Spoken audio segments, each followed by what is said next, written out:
l'ovation ce matin. On va l'ovationner très, très, très, très, très, très fort. Plus d'ovation, s'il vous plaît. Ce n'est pas un papa que vous adorez. Ce n'est pas un petit monsieur. C'est un grand Dieu. On l'acclame très, très, très fort.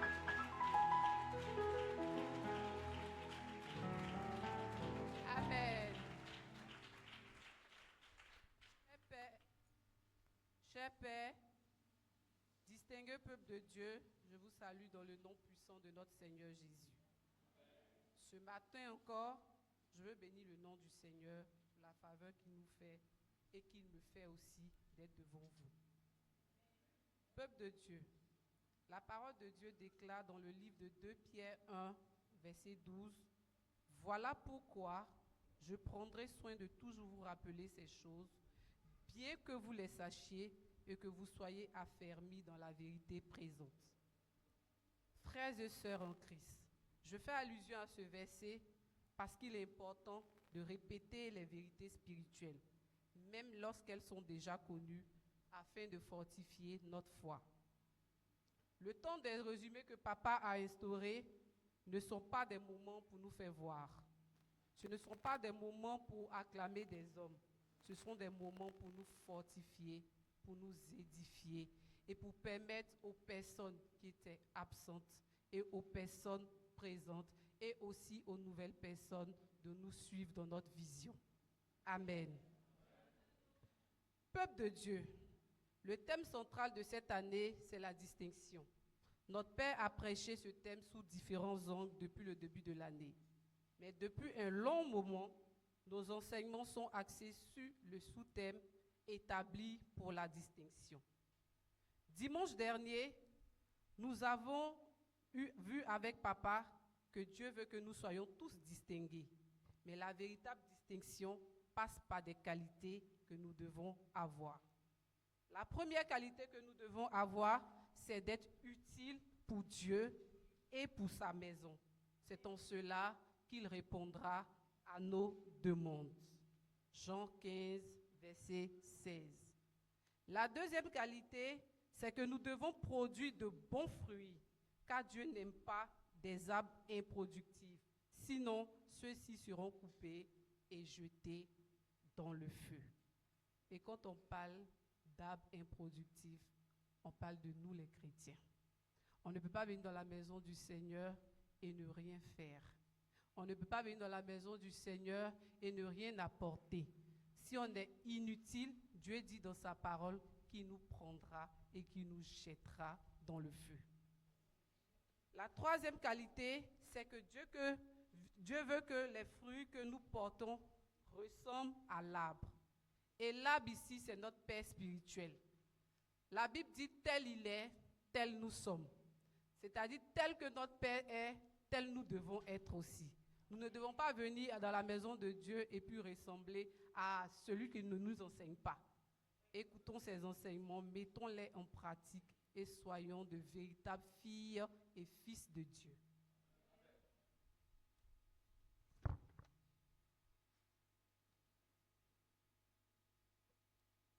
Alors, Papa nous a aussi exhortés sur le fait que le fruit peut être bon, mais l'arbre mauvais, et vice-versa.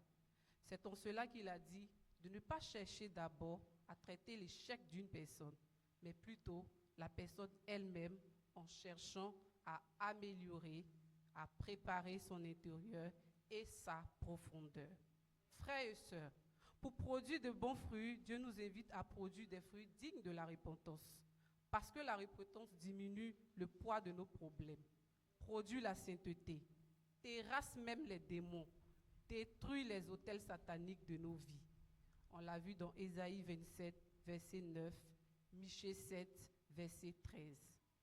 Dieu nous invite à discipliner nos actes, car il nous bénira en fonction de nos œuvres. Jérémie 32, verset 19. Papa aussi a parlé du fruit de la bouche qui peut attirer de bonnes opportunités en sachant parler, respecter. Et le fruit de la bouche contient aussi un pouvoir. Le fruit de la bouche et des lèvres contient des offrandes à Dieu. Et le fruit des lèvres doit aussi confesser le nom de Jésus. La bouche ne doit pas servir seulement à parler. Elle doit toujours proclamer le nom puissant de Jésus. Peuple de Dieu, sachons tous que Dieu nous donne en fonction de la parole qui demeure en nous. En d'autres termes, l'exaucement de Dieu dépend du niveau de sa parole en nous. Dixit notre Père. C'est en cela qu'une seule question nous est posée.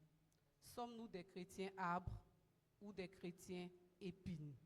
La question reste ouverte.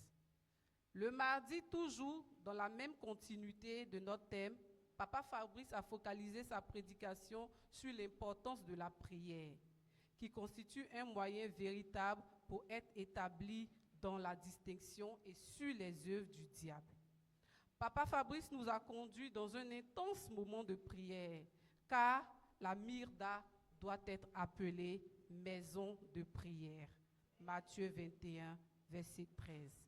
Et la pratique régulière de la prière demeure la meilleure arme d'affronter nos ennemis. Toujours dans la même veine, nous avons tous été délivrés par le message du mercredi, un message digne d'une masterclass, le haut niveau. À travers ce message, nous avons retenu que Dieu veut que nous puissions fructifier nos fruits avec toujours un surplus. Jean 15, verset 16, Matthieu 25, verset 27. Aussi, ce message nous a révélé une vérité surprenante. Et cette vérité, c'est que souvent, les sorciers nous attaquent parce que nous ne sommes pas productifs et que nous ne servons à rien. Peuple de Dieu, notre Seigneur veut que nous soyons utiles en tout point de vue. Sinon, nous serons retranchés et jetés dehors. J'insiste sur jeter dehors. Et parfois, le but de notre éjection, c'est de nous amener à faire sortir le meilleur de nous. Frères et sœurs, en même temps que Dieu veut que nous produisions de bons fruits, n'oublions pas les desseins du diable.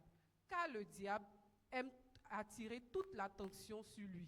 C'est là qu'il essaie de nous détourner de ce qui est prioritaire pour conduire nos regards vers des futilités. Job 1, versets 6 à 12.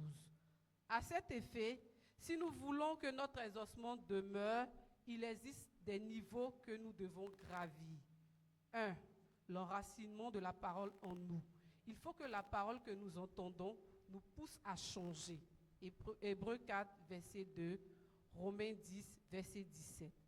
Il faut aussi que la parole que nous pratiquons nous débarrasse des épines qui tuent l'effet de cette parole. Et les épines, ce sont les hommes. Les épines, c'est toi. Les épines, c'est moi. Bien-aimés, le but de la parole est de nous impacter positivement. Mais si nous voulons impacter autour de nous, il faut que nous soyons impactés par celle-ci. Et l'impact immédiatement visible, ce sera notre capacité à tenir ferme face aux injures, aux calomnies, à l'irrespect, aux médisances. Peuple de Dieu, nous sommes un sacerdoce royal. Nous sommes des enfants établis pour la distinction. Alors, ouvrons nos cœurs, soyons vrais et sincères, scellons solidement la parole de Dieu sur la table de nos cœurs. Ne soyons pas des chrétiens épines, mais des chrétiens arbres. Levons-nous, annonçons la parole de Dieu partout autour de nous. N'ayons pas honte de notre chrétienté. Amen. Dans cette atmosphère empreinte de questionnement et de remise en cause, nous allons nous tenir debout, recevoir notre Père qui va encore réveiller en nous la profondeur de ses enseignements. Merci, Papa.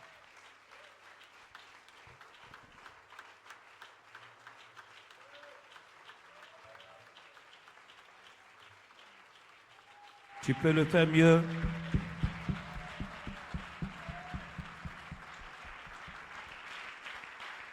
Merci Seigneur pour ta grâce. Merci Seigneur pour ta présence.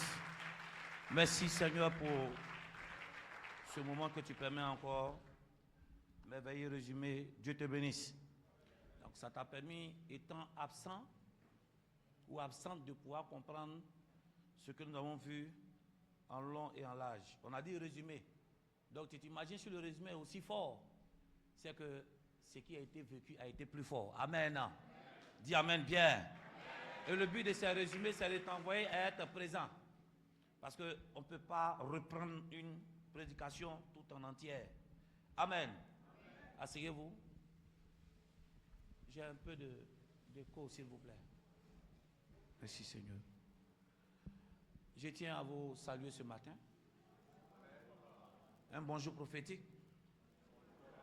Un bonjour qui te pousse à te réaliser. Dis amen. Parmi l'une des qualités que nous devons avoir pour porter de beaux fruits, c'est la bouche. Vous vous souvenez de ça? Il dit que c'est avec la bouche que quoi? L'âme se rassasie. Ça veut dire apprends à répéter et à répondre. Que Dieu te bénisse. Donc tu ne le fais pas comme ça. Spirituellement parlant, quand tu réponds, non seulement tu fais du bien à celui qui t'entend, mais tu fais aussi du bien à ton âme. Non, il faut dire amen bien. Si. Tu n'es pas au lieu, ici on n'est pas au cimetière. Non. Et Jésus même nous interdit que sa maison même soit comme un cimetière. Oui, dis amen. Amen. Si. La preuve, s'il vous laisse là, lorsqu'il est mort, que les femmes se sont rendues au niveau du cimetière, on allait le trouver là-bas. Aïe. Mais quand elles sont arrivées, l'ange a dit quoi? Pourquoi chercher qui?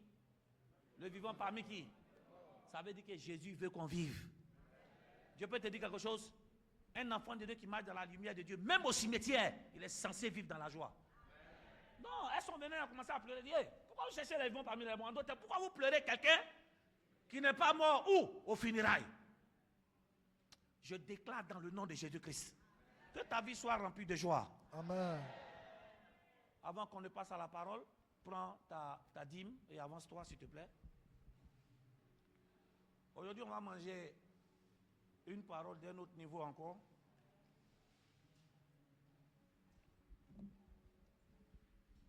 Spirituel. Quand tu vois la manière de s'asseoir, tu sais que c'est des spirituels. Mais est-ce que le diable même reconnaît que tu es spirituel même d'abord même? Les dangereux. Jésus était un homme simple qui rendait l'enseignement simple. Tu as une dîme, approche-toi. Père, merci pour ta grâce. Merci pour ces dîmes qui sont bénies. Que cela soit avancement de ton œuvre au nom puissant de Jésus-Christ. Amen. Mettez dans le panier, s'il vous plaît. Yes. Puissance à l'agneau. Puissance à l'agneau.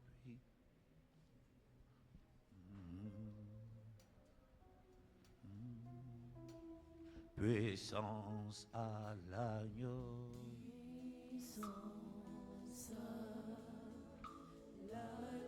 Nous chantons puissance, puissance à l'agneau. Puissance à l'agneau. Nous chantons honneur, honneur à l'agneau.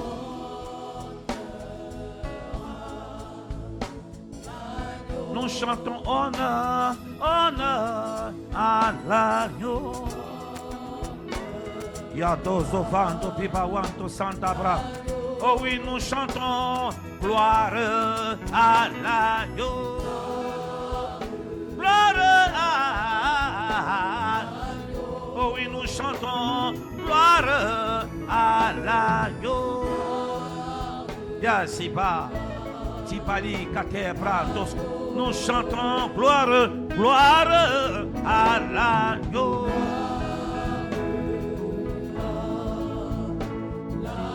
Nous chantons gloire, gloire à l'agneau.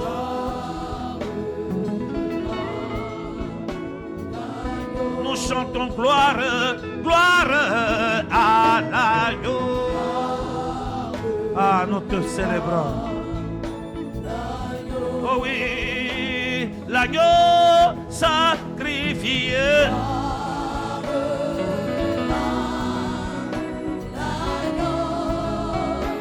L'agneau immolé. Gloire. Oh oui, l'agneau sacrifié. Sacrifié.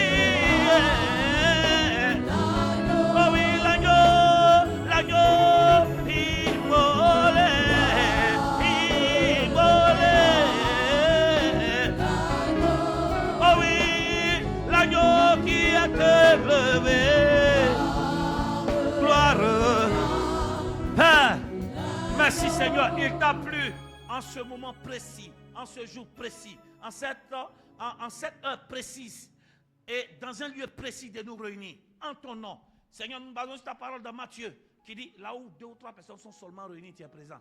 C'est-à-dire que le fait qu'on est seulement réunis, même si on ne t'appelle pas, tu es déjà présent. Waouh! Seigneur, le fait que nous sommes en ce lieu, à un jour de sabbat, nous savons que le fait que nous sommes en ton nom, tu es déjà présent. Mais la présence, quand tu es présent au milieu de nous, ce n'est pas pour être spectateur. Ah Seigneur, c'est pour être utile. Et cette utilité que tu nous apportes par ta présence, c'est la transformation. Ah, pendant que tu dis Amen, que la transformation de Jésus arrive en toi. Amen, c'est aussi d'éloigner tout ce qui est distraction autour de nous, tout ce qui est blocage autour de nous. Père, merci de ce que tu es présent. Merci pour ta présence effective en nous. Il est temps d'écouter ta parole. Efface ma personne. Efface aussi notre personne. Dispose seulement notre esprit. Dispose notre cerveau spirituel. Pour notre intelligence spirituelle, comme la parole pourrait le dire. Pour que nous puissions comprendre et rentrer en profondeur avec toi. Au nom de Jésus-Christ. Dis Amen fort, tu es béni. Amen. Dieu te bénit ça. Asseyez-vous. Est-ce que tu sais que Dieu t'aime? Est-ce que tu réalises que Dieu t'aime même? Amen. Non, tu ne m'as pas bien compris. Tu le dis mais tu ne comprends pas. Est-ce que tu réalises quelle que soit la situation que Dieu t'aime? Amen.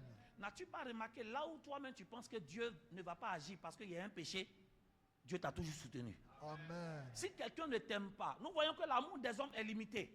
Pourquoi il est limité? Parce que quoi? Les hommes agissent envers toi en fonction du bien que tu fais.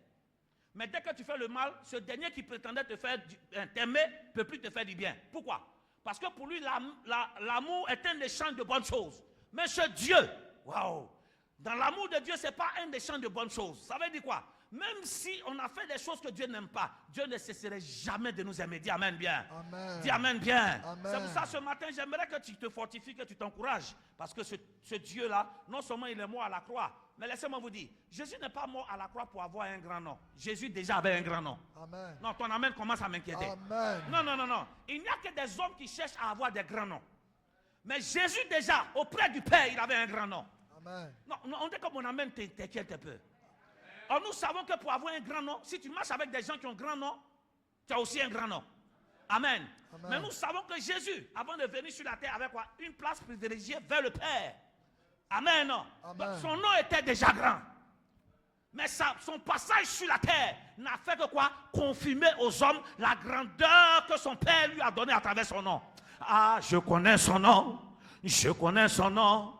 Son nom, c'est Emmanuel. Amen. Établi pour la distinction. Nous sommes normalement à la 5e partie, 4e partie. On a beaucoup de parties. Hein? Ce seul chapitre-là seulement, si on veut le prendre, on va le traiter jusqu'à la Pentecôte. Ok, on lit notre texte de base d'abord. C'est dans... Mais avant qu'on lise ça, je pense qu'on va commencer par le premier verset pour arriver là-bas. Nous lisons la parole de Dieu, nous célébrons ce grand Dieu-là par son nom.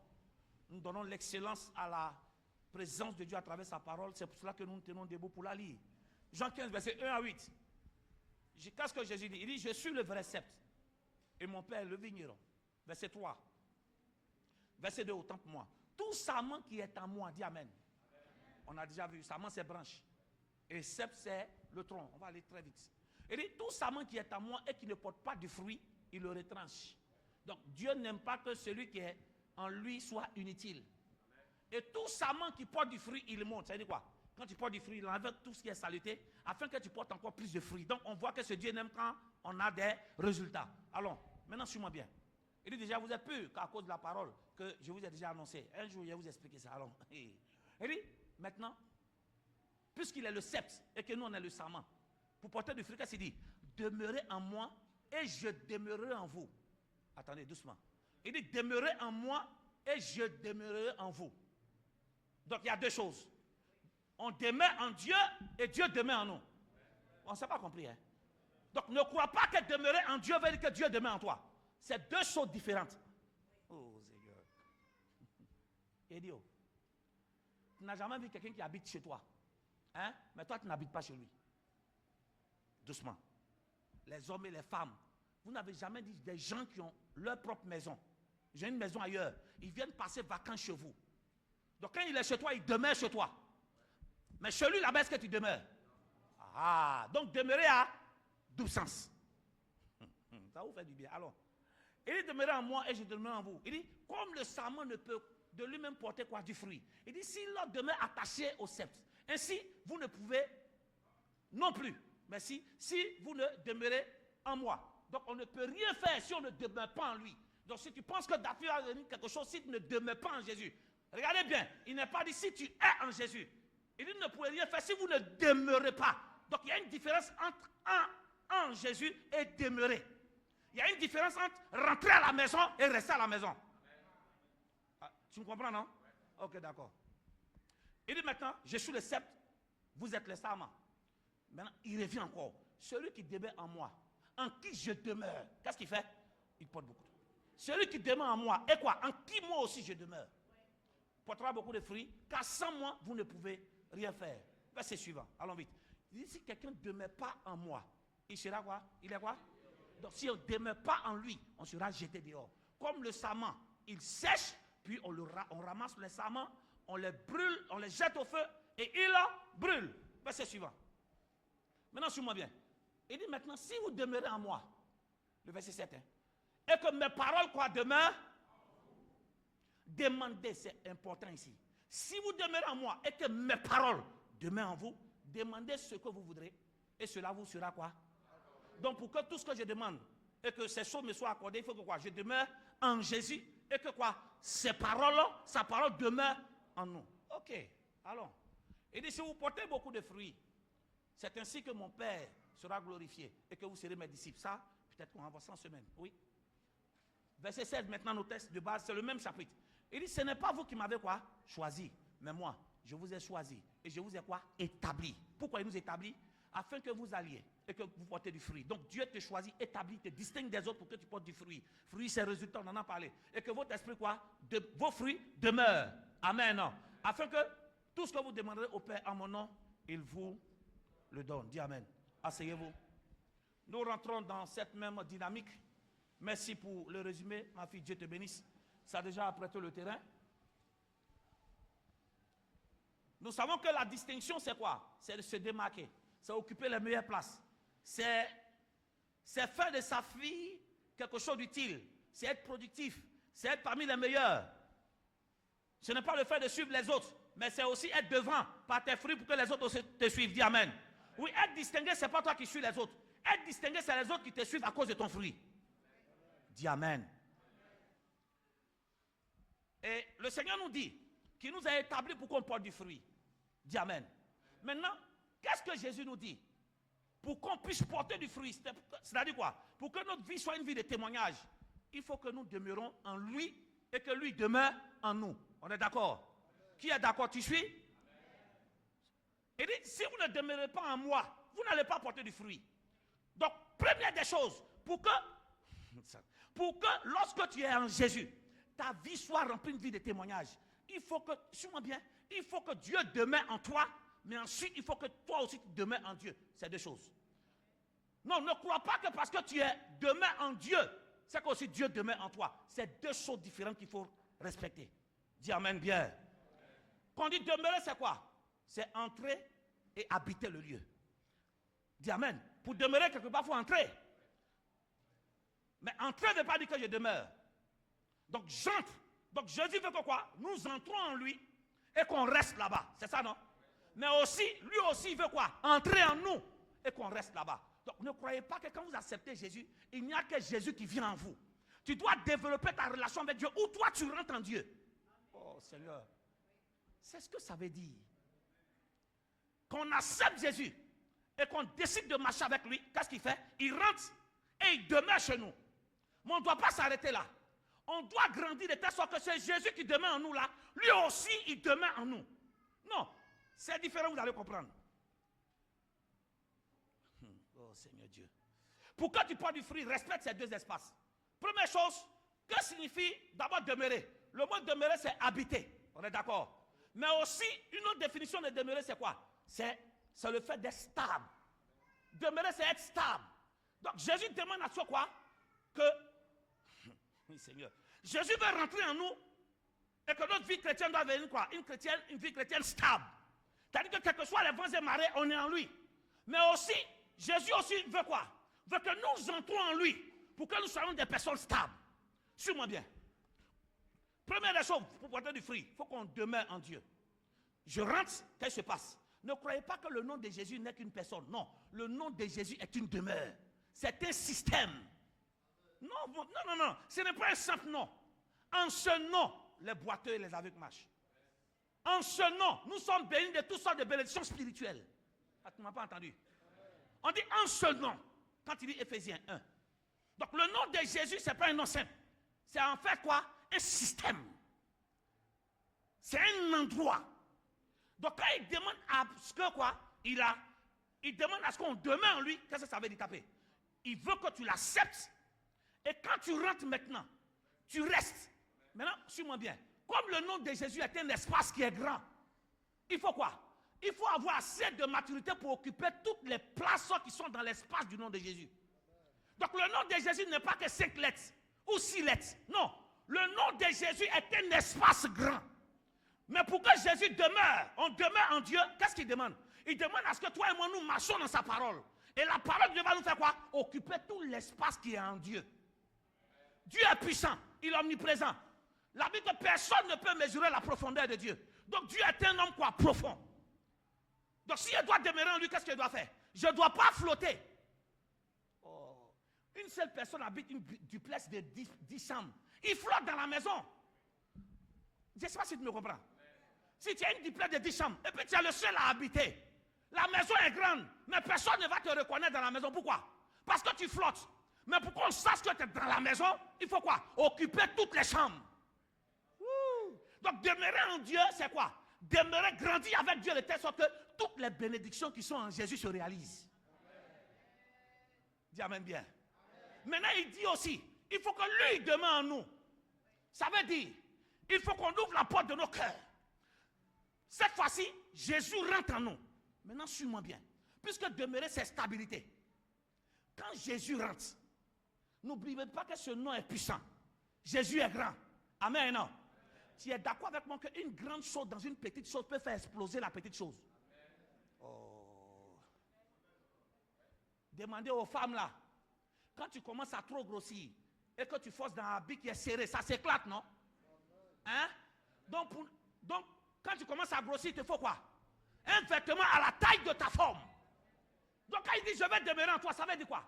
Ça veut dire que Dieu est tellement puissant que si tu ne fais pas attention, si tu n'as pas beaucoup d'espace pour lui dans ton cœur, celui qui est puissant, quand il va venir, sa puissance même risque de te créer problème. Je vais dans le cas de la chimie. Vous n'avez jamais vu au cas de la chimie où on essaie de prendre des molécules, on veut l'introduire quelque part et puis il explose. Il est puissant, mais là où on veut le mettre, c'est quoi? C'est trop petit pour le recevoir. Donc Dieu est tellement puissant que nous devons faire quoi? Encore écouter la parole de Dieu pour que nous ayons quoi? Beaucoup d'espace pour recevoir. Tu vas mieux me comprendre. Tu as chez toi, tu m'entends? Et puis il y a 20 personnes qui arrivent. Pourtant, tu habites dans le studio. Ton amen commence à... 20 personnes veulent venir dormir chez toi. Et puis tu es dans le studio, c'est pas américain, un studio que tu connais là. Tu me comprends? Il y a un problème. Les 20 personnes veulent te faire du bien.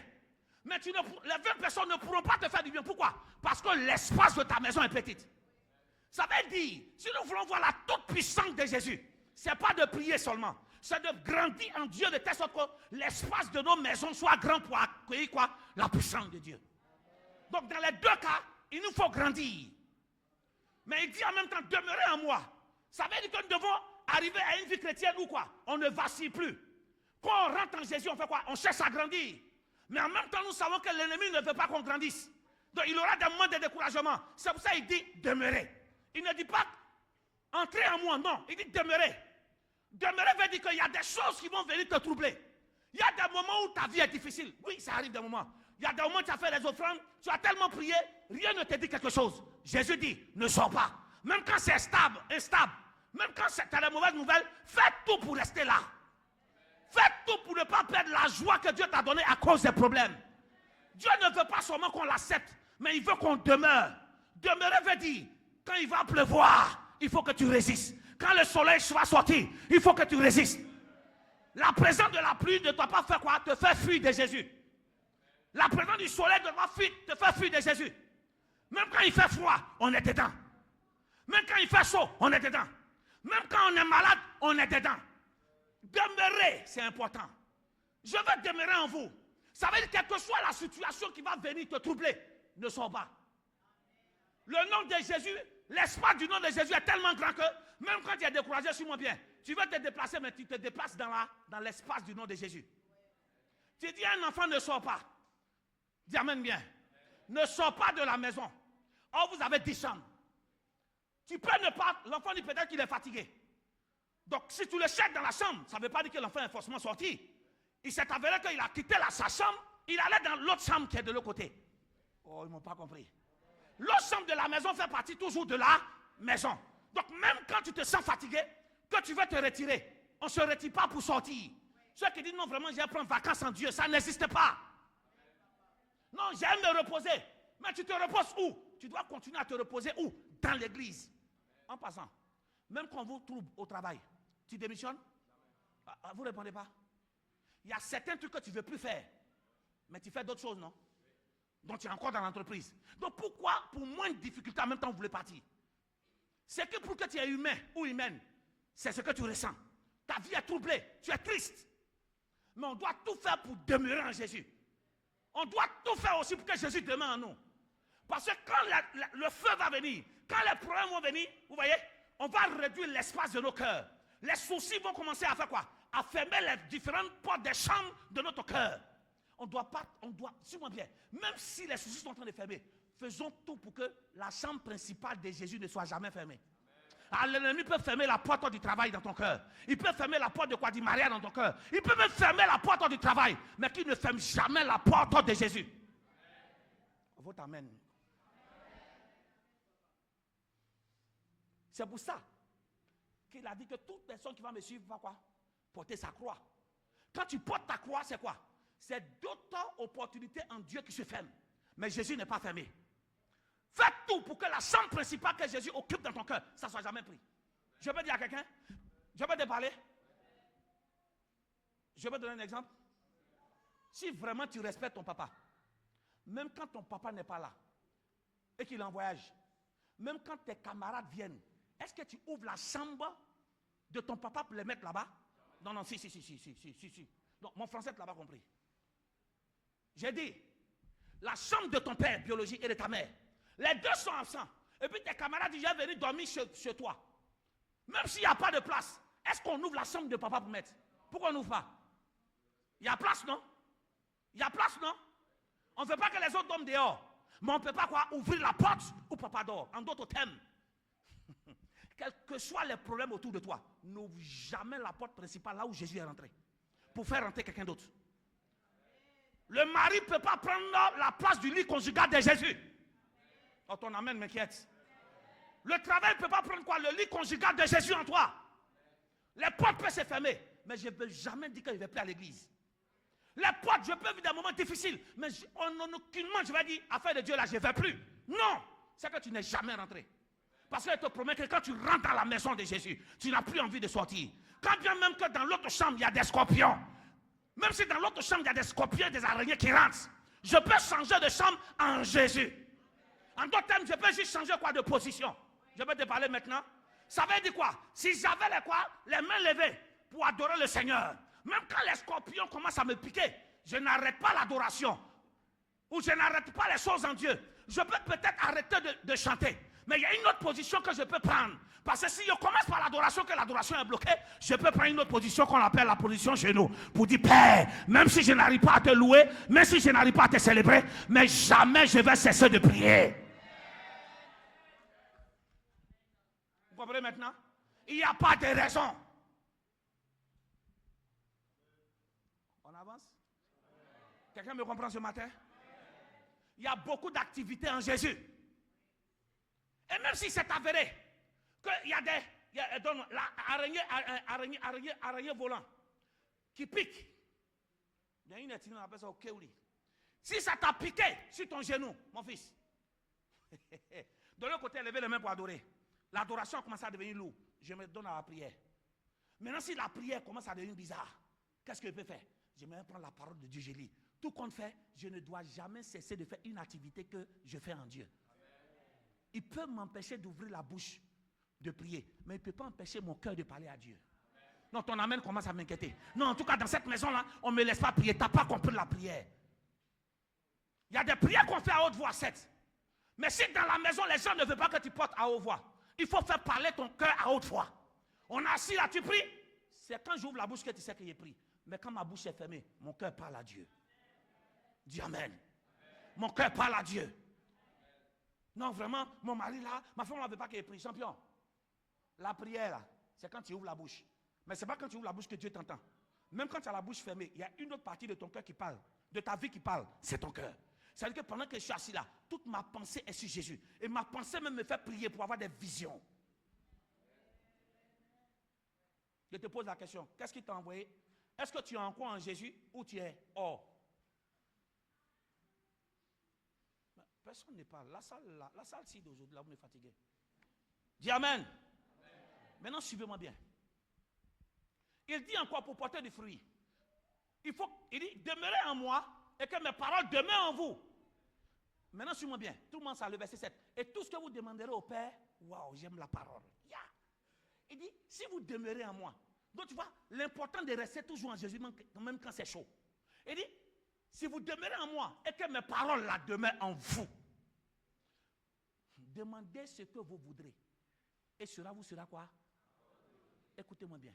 Donc, il y a certaines demandes qu'on demande à Dieu. Pour qu'on ait l'exaucement, c'est quoi? Il faut que Dieu, nous on demeure en Dieu et que ses paroles demeurent où? En réalité, avec ce verset, Paten, c'est quand la parole de Dieu demeure en toi et que tu es en Dieu, toutes les prières que tu fais là, Dieu te donne ça. Donc si tu ne connais pas la parole, tu as un problème. Venir à l'église, certes, ne suffit pas. Mais il faut que tous les messages qui sont prêchés restent dans ton cœur. Donc on voit que quoi? Le niveau de parole réagit sur notre niveau d'exaucement. C'est pas ce que ça veut dire. Si vous demeurez en moi et que ma parole demeure en vous, tout ce que vous allez demander, je vous l'accorde. Donc pour que tout ce que je demande à Dieu, Dieu m'accorde, il faut que je fasse tout pour que quoi? Sa parole soit en moi. Maintenant, il faut bien m'écouter. Je te donne l'importance de méditer, l'importance de lire la Bible, l'importance de pouvoir avoir une relation avec Dieu à travers sa parole, pas à travers un homme de Dieu.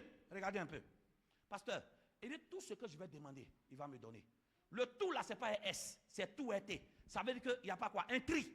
Tout, c'est tout. Vous savez maintenant pourquoi il dit, quand la parole est en toi, tout ce que tu lui demandes, Dieu va te donner. Vous savez pourquoi? Parce que, quelqu'un a compris. Quelqu'un a dit amen, tu as compris. Suivez-moi bien. Quand la parole est en toi, c'est que tu ne sais pas, tu as accès à une dimension qu'on appelle prendre tout.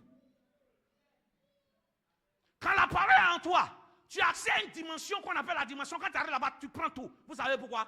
Au commencement était la parole. La parole était avec Dieu, Jean 1. Au commencement était la parole était avec Dieu. Et la parole était quoi? Descends maintenant. Il dit, elle était au commencement avec Dieu. Regarde maintenant. Elle là, c'est qui? C'est la parole, non? Maintenant, suis-moi bien. Toutes choses ont été faites par... en d'autres termes, la chose que je recherche là se trouve déjà dans la parole. Oh, ils ne me comprennent pas. Tout ce qui existe, tout ce que je cherche n'est pas ailleurs. Ça est déjà dans la parole. Donc quand j'ai la parole en moi, qu'est-ce qui se passe? Toutes les choses que je demande qui sont déjà en la parole me donne accès à rentrer là-bas. Oui. Il dit toutes choses ont été faites par elle. Et rien de ce qui a été fait n'a été fait quoi? Sans. Salomon dit il n'y a rien de nouveau sur la terre. Donc toutes les bénédictions que nous savons, ça existe déjà. C'est vrai qu'on ne le voit pas, mais ça existe dans un endroit où on appelle la parole. Donc quand j'ai la parole dans mon cœur, tout ce que je recherche est déjà dans la parole. Donc dès que je mange la parole me donne la clé à y accéder. Ton niveau de mariage qui a duré, cela dépend de ton niveau de méditation. Parce que ton mariage, ce n'est pas chez un homme. Ton mariage déjà se trouve dans la parole. Et si la parole est en moi, la chose que je cherche, qui est le malheur qui est dans la parole, qu'est-ce que la parole fait? La parole attire ça vers moi. Ah, je parle à un businessman, quelqu'un qui fait des affaires. Ouh, l'argent a été déjà créé par la parole. Les milliards se trouvent déjà dans la parole. Tu ne le vois pas, c'est pour ça que tu le demandes. Mais Dieu dit pour ne pas que les milliards puissent être refusés, il faut avoir en toi la chose qui a déjà tout créé. La chose qui a déjà tout créé, qui est l'argent. Une fois que j'ai cette chose avec moi, j'ai la carte qu'il faut pour rentrer dans l'argent. Même si je ne mérite pas, mais je suis avec la chose qui a ça. Et cette chose viendra à moi. Non, je ne suis pas, non, tu ne m'as pas entendu. Je suis en train de parler à des gens. Tu peux ne pas ressembler à l'argent. Mais le fait que tu as l'argent en toi, c'est obligatoire que l'argent vienne. Non, je ne suis pas en train de dire à un homme que tu dois ressembler à la chose que tu désires. Ça veut dire que tu peux être disqualifié pour ce que tu demandes. Mais si tu as la parole, malgré ta disqualification, forcément la chose où tu étais disqualifié que tu veux, ça viendra vers toi. Les hommes et les femmes de parole, rien ne les résiste. Les hommes et les femmes de parole, quel que soit l'endroit, même qu'ils se sentent faibles, ils croient que forcément ils vont devenir forts demain. Pourquoi? Parce que la force de Dieu se trouve dans la parole. Ne pas jeûner, ne pas lire la parole de Dieu, c'est ne pas entrer aussi dans tout ce que Dieu demande. Je suis en train de parler à une femme qui cherche depuis longtemps en priant l'enfantement. Seigneur, donne-moi un enfant. J'aimerais te dire, l'enfant, ce n'est pas le médecin qui va te donner. L'enfant, ce n'est pas les femmes qui vendent médicaments traditionnels qui vont te donner. L'enfant déjà se trouve dans quelque chose qu'on appelle la parole. Toute chose a été créée par elle. Donc l'enfant là est déjà là. Mais il se trouve dans un endroit qu'on appelle la parole. Donc si elle veut avoir accès à l'enfant, je prends la parole avec moi. Même si les médecins disent je suis stérile. Mais parce que la parole m'accompagne. La parole habite en moi. Cette parole là attire l'enfantement pour venir. Quoique je ne peux pas enfanter, mais la parole m'oblige à enfanter. Dis amen bien. Quelqu'un me comprend? Toute chose qui a été créée n'a pas été faite sans elle. Ça veut dire que la parole a accès à tout. Il dit, l'homme est limité sur l'homme. Mais la parole a toujours accès au cœur de celui qui ne veut pas te pardonner. Non, tu ne m'as pas entendu. Non, vraiment, moi je ne veux plus. Champion, reste tranquille. Tu as demandé pardon aux gens, il n'y a pas de réconciliation. Commence à méditer la parole. La parole, il y a le pardon. Le fait que tu médites, même quand tu viens vers la personne, que la personne dit je ne te pardonne pas. Quand la personne te voit, la personne est obligée de te pardonner. Pas parce que tu as demandé pardon. Parce que la parole qui est en toi est pardon. Ce pardon-là touche son cœur. Et puis pour rien comme ça, il n'y a personne devant. Et puis il dit chérie, viens te parler. Mon chéri vient te parler. Ma chérie vient te parler. Est-ce que ce que tu as fait là, c'est bon? Bon, ok. Il faut laisser tomber. Allons de l'avant. Mais pourtant, tout le monde entier l'a demandé pardon. Dis amen. Dis amen. Nous avons vu dans Luc 8, verset 7. Il dit cette parole était tombée dans les épines. Amen. Et la parole, il dit une partie tomba où? Au milieu des épines. Et les épines crient avec elle et le tout faire. Donc l'épine fait quoi? Tue la parole. Je vais te parler. Nous savons que la parole est capable de tout. Mais comment est-ce qu'un enfant de Dieu dit, je lis la Bible, j'ai la parole avec moi, et tu n'arrives pas à voir les résultats que tu demandes? En réalité, tu as la parole, mais cette parole a été bloquée parce que tu l'as étouffée. Si. Et dans Ézéchiel 2, on a vu que les épines sont des hommes. Je vais te dire quelque chose. La Bible dit que cette parole est une épée aiguisée à double tranchante. Capable de faire quoi? Séparer âme et esprit. C'est que la partie que l'homme ne peut pas diviser, lui, il est capable de diviser. Mais pourquoi tous ces esprits sont toujours avec toi? Le problème, c'est que tu as entendu la parole, mais la parole est étouffée en toi. Donc tout ce qui est susceptible d'étouffer la parole, il faut enlever. Il dit cette bonne nouvelle que quoi? Nous avons entendu. Il dit vous aussi quoi? Vous l'avez quoi? Vous l'avez aussi. Il dit cette parole qui nous avait été annoncée. Elle vous a été annoncée. Mais elle est arrivée chez elle, ne vous servit de rien. Pourquoi? Parce qu'elle ne trouva pas chez vous de la foi. Donc le manque de foi, qu'est-ce que ça fait? Ça étouffe la parole. La parole, Dieu a disposé la parole dans le but de te faire voyager. Mais tu mets l'épine du doute. Ça, moi aussi, j'ai voyagé. Comment ça? Et mes papiers? Reste tranquille. La parole est capable d'aller au-delà des hommes. En espace d'une journée, Dieu peut disposer le cœur de quelqu'un. C'est la parole qui attire. C'est la parole qui donne naissance à tout. Ce n'est pas un homme qui donne naissance à tout. En fait, c'est parce que la parole a déjà créé. Mais l'homme qui réalise la chose, il n'a pas créé. Il a juste fait quoi? Rentrer dans la parole pour aller prendre ce qui est là pour venir. Pour nous, c'est nouveau. Mais chez Dieu, ce n'est pas nouveau. Parce que cette chose-là, ça se trouvait déjà dans sa parole. Qu'est-ce qui étouffe la parole? C'est dormir pendant qu'on prêche. Si. Qu'est-ce qui étouffe la parole? C'est pendant que la parole de Dieu passe. Suis-moi bien. Pour que quelque chose demeure, il faut que ça se colle. Tu es d'accord avec moi? Il y a des choses là. Une fois qu'on fait qu'on est distrait, ça se gâte. C'est pour ça que les moments de prédication, il ne faut pas te jouer les spirituels. Ta manière même de t'asseoir, ça montre si la parole est chez toi. Si tu veux, puisque ce que je cherche est dans la parole, donc je dois donner du respect à la parole. D'où quand on dit lisons la parole, on se tient debout. En réalité, on donne du respect à Dieu à travers sa parole. S'il y a encore les choses de Dieu, la parole de Dieu ne te fait plus peur, tu es perdu. Ne crois pas que ce sont des simples lignes qui sont là. Ne crois pas que c'est un roman. Si. Il y a des romans. Quand tu lis un roman, rien ne se passe. Mais quand tu lis cette parole, ta vie change. Parce qu'elle a été inspirée de Dieu. Tout ce qui est inspiré de Dieu transforme. Tout ce qui est inspiré de Dieu impacte. Tout ce qui est inspiré de Dieu fait aller de l'avant. Tout ce qui est inspiré de Dieu crée le changement.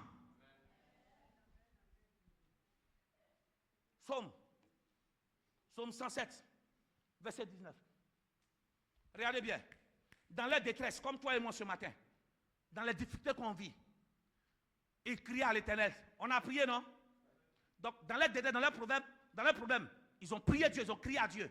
Et il les délivra de leur angoisse. Regardez, ils ont mis point virgule, non? Donc, quand on met point virgule, ça veut dire que la phrase continue. Si la phrase ne continuait pas, on allait dire quoi? C'est parce qu'ils ont prié que Dieu les a délivrés de leur angoisse. Mais si on met point virgule, Dieu va montrer maintenant comment est-ce qu'il les a délivrés de leur angoisse. Dis Amen. Donc la prière a activé notre niveau. Mais pour que la guérison et la délivrance arrivent, regardez ce qu'ils ont fait. Il a envoyé quoi? Et il a fait quoi?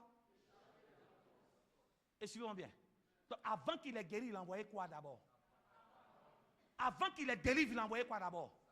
Mais au départ, ils avaient crié, non? Mais avant qu'il y ait l'exaucement, Dieu a envoyé quoi d'abord? Tu ne peux rien faire sans la parole.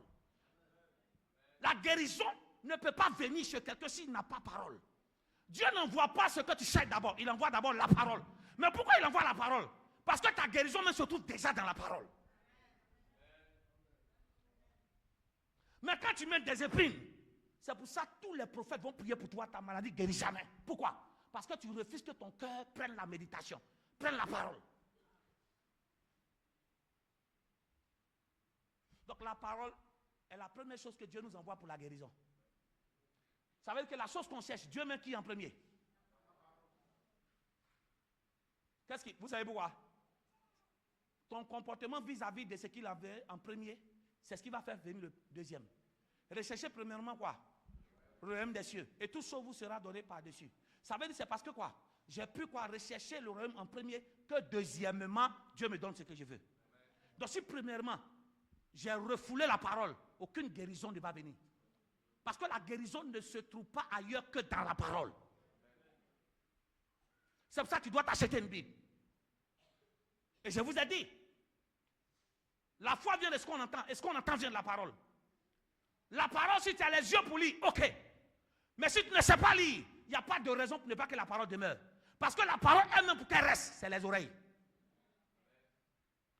Ce que tu entends de la parole, c'est ce qui met la parole en mouvement dans ta vie. Donc il n'y a pas de raison. Tu peux ne pas savoir lire. Mais en ce moment, tu as ton téléphone. Ça te coûte quoi de mettre sur enregistrer? Au lieu d'enregistrer les hommes pour les créer problème demain. Au lieu d'enregistrer conversation avec les femmes et les hommes pour les créer problème demain. Commence à enregistrer les messages. Et à la maison, quand ça passe, ça fortifie ton esprit. Pourquoi votre amen m'inquiète? Dis amen. Donc quand il y a des rendez-vous de méditation en ligne, ou enseignement mardi, mercredi, ou un jour d'enseignement, ce jour-là, Dieu a déjà disposé ce que tu veux. Mais d'abord, il envoie sa parole. Donc quand vous voyez, vous méditez la Bible, vous ne méditez pas la Bible avant de dormir. N'oubliez pas qu'il envoie sa parole afin de nous délivrer des forces. Donc avant que Dieu te protège contre les sorciers, il faut d'abord mettre quoi? La couverture qui est la parole. Maintenant, je vais dire à quelqu'un, envoyer la parole premier, ça ne veut pas dire que quand tu dors avec 4 Bibles sur ta tête. Champion, ne crois pas que le fait que tu es malade, on a mis Bible à gauche, droite, que sorcier pas t'atteindre. Non! C'est pas déposé. Mais la chose que tu as déposée, est-ce que ça est dans ton cœur?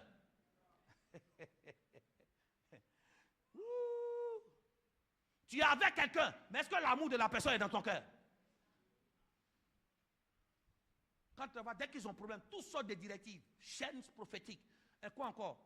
Eau prophétique, huile prophétique, tout ça, ça est là. Non, il y a même 17 Bibles. Papa, est-ce qu'elle peut payer?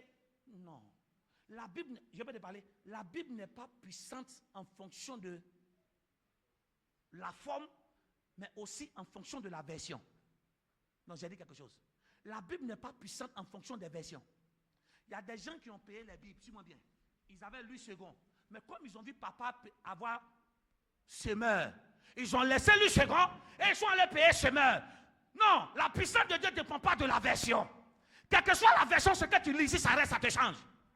Je peux te parler? La Bible n'est pas puissante parce que quoi? Tu l'as payé cher. Non, vraiment, moi j'aime l'excellence. Il faut que toute ma Bible soit dorée.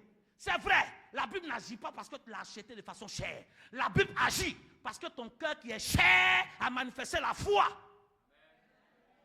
Votre amen me fatigue. Non, vraiment, moi, je n'ai pas de Bible pour lire. Mais tu as la Bible dans ton téléphone. Cette Bible que tu as dans ton téléphone, cette parole est capable de te guérir tout de suite. L'intensité est bonne? L'intensité est bonne? Non, vraiment, papa, il faut me montrer. Il faut me montrer où tu payes ta Bible. Non, non. Même Louis II qui est dans ta main, parole de vie, maintenant qu'on vend à 1000 francs, elle est puissante de pouvoir ouvrir des portes d'accès à des milliards. Tu sais pourquoi? Parce que Dieu ne regarde pas la tradition des hommes. Dieu regarde ce qu'il a mis comme inspiration dedans. Les différentes versions, c'est l'interprétation des hommes. Or, Dieu n'exauce pas l'interprétation des hommes. Dieu exauce ce qui vient de lui qui est déjà dedans. Non, en tout cas, comme celui qui a écrit cette version-là, c'est John MacArthur. C'est un grand écrivain, il est bon. Champion, on ne paye pas la Bible en fonction de celui qui a créé l'interprétation. On a une Bible parce qu'on aime Dieu. Dis Amen. Dis Amen. Les différentes versions sont là pour nous aider dans la compréhension. Parce qu'il y a des versions, le français est soutenu. Donc on réécrit, on interprète pour que ça soit dans un français courant. Tout le monde comprend. Je ne peux pas comprendre que ce que tu as besoin, surtout qui est dans la parole, et la chose qui va te donner ça, pendant qu'on presse, tu dors. Pendant qu'on presse, tu sors. Mais dis-moi, quelle est ton importance ici?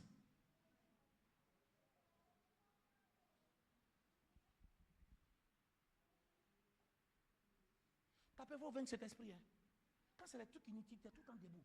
Mais quand c'est paroles, tu es assis devant et tu passes ton temps à dormir. C'est pas bon. Si.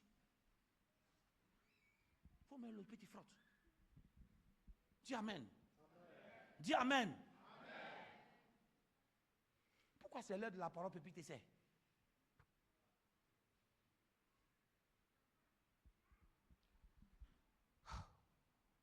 Je vais prendre maintenant une autre tenue du message. C'est vrai que Jésus dit, il faut qu'on demeure en lui. Mais c'est parce que d'abord on demeure en lui que ses paroles doivent demeurer en nous. Vous n'avez pas entendu bien?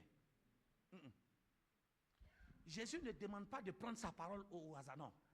Il dit c'est parce que vous demeurez d'abord en moi. En d'autres termes, c'est parce que j'ai une relation avec vous. C'est pour cela que quand vous mettez quoi, ma parole en moi, en fonction de la relation que j'ai avec vous et la présence de la parole, je vous donne tout. Écoutez ce que j'ai dit. En réalité, cherchez à lire la Bible. Cherchez à la méditer pour que Dieu nous donne accès à tout ce que nos cœurs désirent. Suis-moi bien, c'est un autre niveau. Parce que écoutez-moi bien, beaucoup de personnes lisent la Bible sans être en Dieu. Je peux te parler? Même des francs-maçons peuvent prendre la Bible. J'ai appris que les Rosicruciens ont fait sortir 151 psaumes. Même nos ennemis la lisent. Tu m'entends? Mais ce n'est pas parce qu'ils sont en train de lire ça qu'ils connaissent Dieu. N'oubliez pas, demeurez en moi. Ça veut dire d'abord, il faut que j'ai une relation avec vous d'abord, avant de la lire.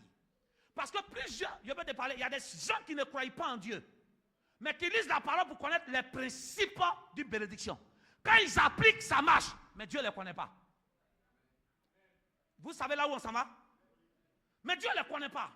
Par exemple, la personne n'est pas chrétienne, mais il sait que le principe de la dîme et de l'offrande ouvre des portes. Qu'est-ce qu'il vient? Quand il applique ce principe-là, Dieu bénit ses affaires. Mais il n'est pas en Dieu. Dis amen bien. Parce que je vais te démontrer avec la parole tout à l'heure qu'il te faut avoir une relation d'abord avec Dieu. En fait, on ne lit pas la Bible d'abord pour connaître les principes de bénédiction. On ne médite pas la Bible pour connaître les principes de richesse. Non. Toute lecture de la Bible doit nous apprendre et rapprocher d'abord de Dieu. Jean 17, verset 3. Suivez-moi bien.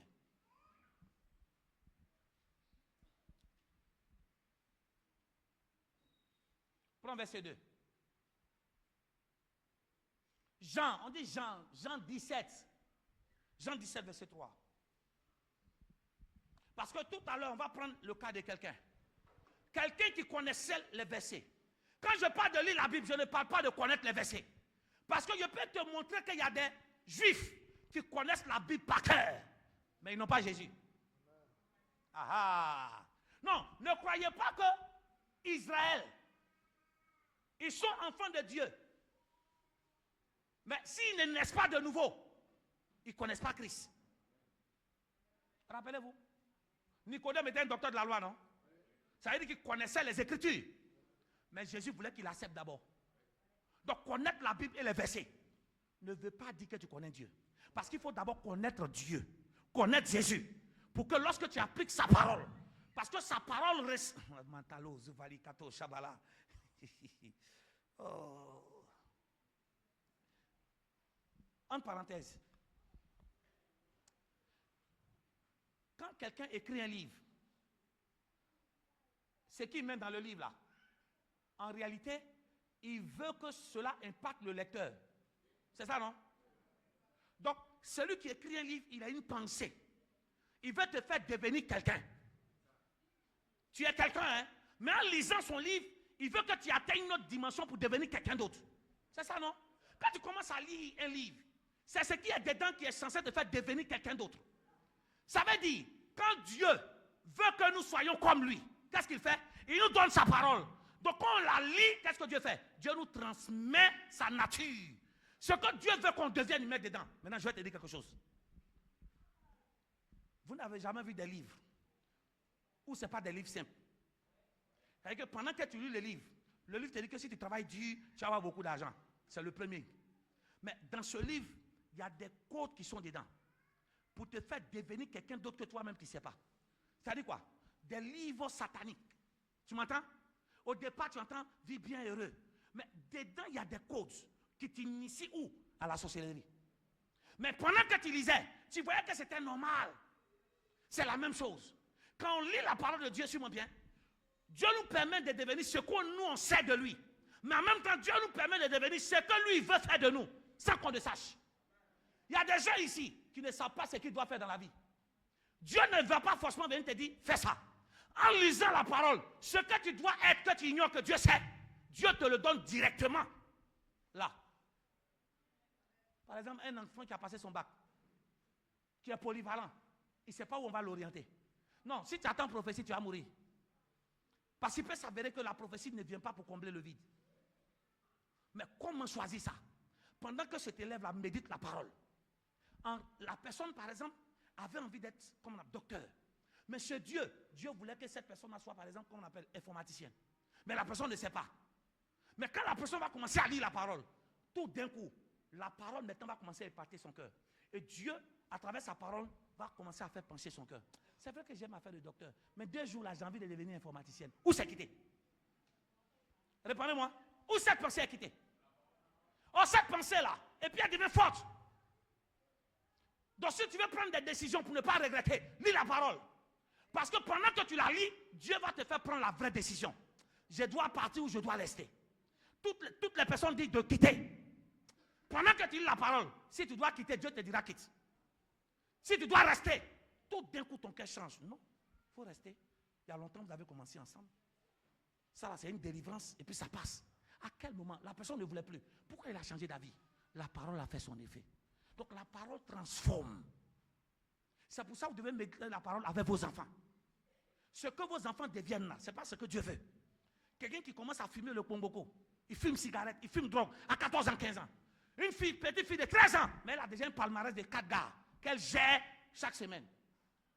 Quels parents voulaient que l'enfant devienne comme ça? Mais quand c'est comme ça, vous ne comprenez pas. Non, on va à l'église, on impose des mains. Ce n'est pas l'imposition des mains là qui fera que la personne va changer. C'est la méditation de la parole avec l'enfant.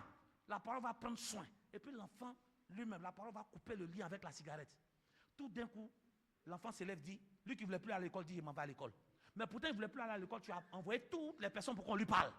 Mais quand la personne a été, la parole a fait son effet. L'enfant lui-même dit, maman, moi, il est parti à l'école. Hein. Personne n'a parlé. Mais pourquoi l'enfant a le zèle de partir? Ça veut dire, quand tu as perdu l'amour, quand tu as perdu le zèle, lis la parole va faire quoi? Ranimer ton premier amour. Je parle des gens, écoutez-moi bien. Si c'est motivation des gens que tu attends, tu ne vas jamais avancer. Non, non. Il y a des gens qui sont, on les appelle les dépendants affectifs. Et les dépendants affectifs. Si papa t'a pas dit ça va aller, tu fais rien. Par la grâce de Dieu, le 1er mai, on aura un culte par rapport au travail. Et ça sera lourd. Tu dois apprendre, il y a été montré avec la Bible. Ce que tu ne peux pas, ce que tu veux faire, si tu n'as pas accès à ça, il faut faire d'abord ce que tu peux faire. Tu attends la prophétie, que Dieu m'oriente, j'ai parti vendre habits. Hey, tu n'es pas le seul à vendre habits. Hein? Maintenant, tu n'as pas les... Aïe, tu ne dis pas amen. Tu veux vendre habits, magasin d'habits, mais tu n'as pas les moyens pour payer ça. On fait comment? Je dois vendre Claclo pour avoir la caution. Votre amen, ça m'inquiète. Non, en tout cas, moi, avec tout le bac, avec les diplômes que j'ai, moi, je dois travailler au plateau. Je dois travailler au trésor. Mais tu n'as pas de relation pour arriver là-bas. Qu'est-ce que j'ai fait? C'est ce dont j'ai accès maintenant, c'est ce qui est vend. Je peux vendre manger. On dit amen. En vendant manger là, Dieu a vu que j'ai commencé. Dieu va susciter quelqu'un qui travaille au trésor, il va venir manger là. Il va tellement aimer ton aloco, il va dire, mais c'est super. Belle dame, bel homme. De toute façon, vous faites bien. Vous avez un diplôme? Oui. J'ai licence. Licence et j'ai fait mon truc en banque. Ah bon? Et puis vous faites ça? Regarde. La personne prend ton dossier sans déposer. Mais ce n'est pas la prière. Oh Dieu Tout-Puissant. Je dois prier, mais je dois être au carrefour où je croise la personne. Non, tu n'as pas compris, hein? Tu n'as pas compris, hein? Tu es en train de prier pour que on te donne l'argent. Oh, la personne dit, viens au carrefour, je vais te donner. Mais pendant que tu pries, tu es où? Tu es en chambre. On te donne ça comment? Hein? Tu vois Dieu en maïsien, quoi. C'est-à-dire qu'il est au carrefour. Oh, Dieu Tout-Puissant. Et puis tout d'un coup, son nom disparaît. Et puis ça vient dans ta chambre. On prie 7. Mais on est quoi? Au carrefour, on croise des choses. On prie, Dieu cherche 7. Mais on se met au carrefour, là où on va croiser le travail. Ce n'est pas dormir ici qui va changer ta vie. Tu pries et tu vas. Par la foi, c'est par la parole que Dieu crée. Je vais travailler, je mets cette parole, je m'habille en costume. Et je sors, tu vas où? Je vais au boulot. Non, tu ne comprends pas. Tu tentes ta joie, tu vas au plateau. Et puis tu rentres dans les services, là, tu sors. Tu n'as pas eu, tu te retournes le soir. Tu es quitté au boulot. Il a dit, ceux qui ont la parole et la foi, c'est des maniaques. Vous pensez que la foi, là, c'est pour donner ce qui est possible? Si ce qui est possible, attends, si moi mes profs de foi peuvent me donner des trucs, j'ai besoin de quelle foi? La foi est là parce que quoi? C'est impossible d'y arriver. Mais à force de dire, Seigneur, moi, je travaille. Dieu va te prouver. C'est que...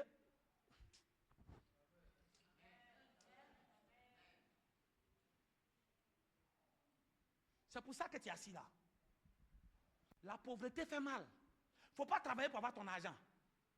Tu vas vivre un amour où on t'humilie. Il y a comment elle est dit, une grosse. Quand tu demandes qu'une magie, on est énervé. Ça, je vous dire maintenant, tous les hommes ont un esprit en commun, la nervosité, surtout quand il s'agit de l'argent doit sortir. Et surtout quand tu te rends compte que la personne pour qui tu dois faire sortir là ne fout rien. Et puis qu'il ne te respecte pas. Mais vous ne dites pas amen. C'est que tu es tout le temps au salon, tu ne sors pas, c'est fini. Tu comprends, non? Tout le temps tu es promené. Et puis les filles qui ne font rien là, de toute façon, elles aiment le restaurant. Les garçons qui foutent rien, de toute façon, ils aiment l'invitation. Tu dois avoir une gêne. Le jour où tu vas avoir ton propre argent, tu vas savoir que le restaurant là, c'est pas tous les jours on mange là-bas. Tu ne m'as pas compris, hein? Non, le jour où tu vas avoir ton argent, tu vas savoir que c'est pas tous les jours. Ça me dit qu'on mange au restaurant. Parce que le restaurant, si c'est minimum, c'est 20 000. Ton salaire est combien? Ah, ok. Tu n'y vas plus, pas parce que tu n'as pas envie. Tu n'y vas plus parce qu'il n'y a pas l'argent. Amen. C'était juste une parenthèse. Maintenant, suivons bien. Pour que la parole agisse, toute méditation a pour but de nous rapprocher de Dieu. Regarde. Il dit, oh la vie éternelle. Oh, j'aime ça. C'est qu'ils te connaissent. C'est Jésus qui est en train de prier. Il dit, Seigneur, oh la vie éternelle. C'est qu'ils te connaissent. Toi qui? Toi le vrai Dieu. Et celui que tu as envoyé. En réalité, toute la lecture de la Bible doit nous pousser à quoi? À trouver le vrai Dieu. Pas à trouver Dieu, mais le vrai. Le seul, merci. Parce que vrai, le vrai est défini en fonction du bien qu'il t'apporte. Oui. Le vrai est défini en fonction de la bonne chose qui t'est apportée par la personne. Entre non. Une personne peut être mauvaise et puis la personne te donne de l'argent. Hein? Même quand tout le monde dit qu'elle est mauvaise, tu as dit quoi? C'est une bonne personne. Non? Mais les jours, le Nzéglès est sous. Le mal a changé, sa nature change. Yawa, tous les jours c'est ça. On mange. Bien aimé, est-ce que tu connais le vrai Dieu? Est-ce que tu connais Jésus? Non, je ne parle pas de connaître la Bible à travers film. Les films diluent. Je peux te parler. Aujourd'hui, on a compris qu'il y a des pays qui ont été coupés de tout ce qui est aide financière en fonction de la non-acceptation de certaines vérités que le monde donne. Tu sais de quoi il parle ou bien? Hein? Toi et moi, tu connais qu'il y a des pays à côté là, on a coupé les aides. Juste parce que, tu connais non? LGBT, tu connais non? Hein? Tu connais non? L'appaiement. C'est eux qui ont l'argent. Si tu es contre eux, on ne te donne rien. Je te pose la question, connais-tu le vrai Dieu? Connaître le vrai Dieu, ce n'est pas entendre des choses sur lui. C'est de savoir toi-même ce que tu as avec lui. Il dit connaître quoi? Donc le but de la parole, ce n'est pas de découvrir les principes, les 450 principes pour être milliardaire. Non. Le but de la parole doit te pousser à chercher d'abord Dieu pour être en lui. À chercher Jésus et pour être en lui. Donc les versets qui doivent te pousser, qui doivent te pousser à mettre la parole, ce sont des versets qui t'amènent à rencontrer Jésus. Écoutez-moi bien. Il est fort probable que des gens lisent la Bible. Ils mettent les principes, mais ils ne connaissent pas. Ça veut dire, connaître le vrai Dieu et connaître Jésus, c'est une autre dimension. Ce n'est pas le fait de lire la Bible comme ça. Ce n'est pas le fait aussi de prendre des principes dedans. C'est une autre dimension. Tu m'entends? Pour connaître Dieu, pour connaître Jésus, il te faut ce qu'on appelle la révélation. Tu ne peux pas connaître Jésus si tu n'as pas une clairvoyance sur lui. Tu ne peux pas connaître quelqu'un si tu n'as pas la révélation. Parce que j'aimerais te dire, un homme peut ne pas refléter en ce moment ce qu'il doit être.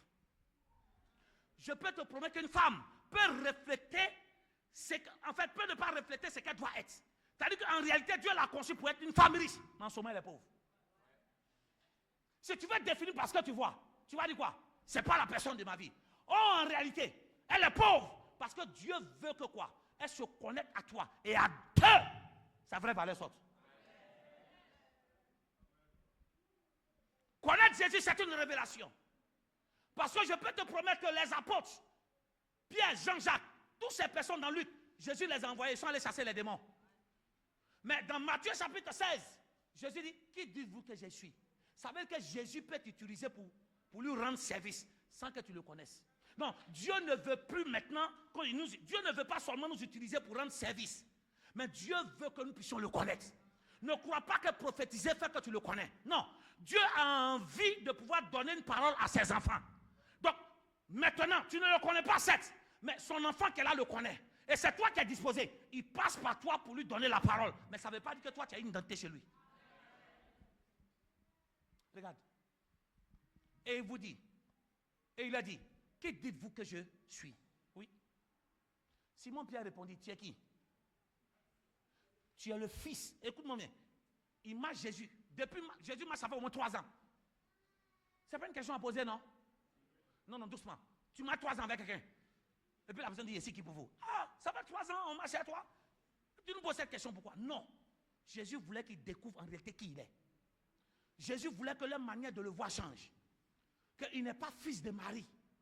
Il est fils de Dieu qui a été quoi? Élevé par Marie et Joseph. Tu ne m'as pas entendu. Il est fils de son père, mais qui a été élevé par des hommes en vue d'accomplir une mission sur la terre.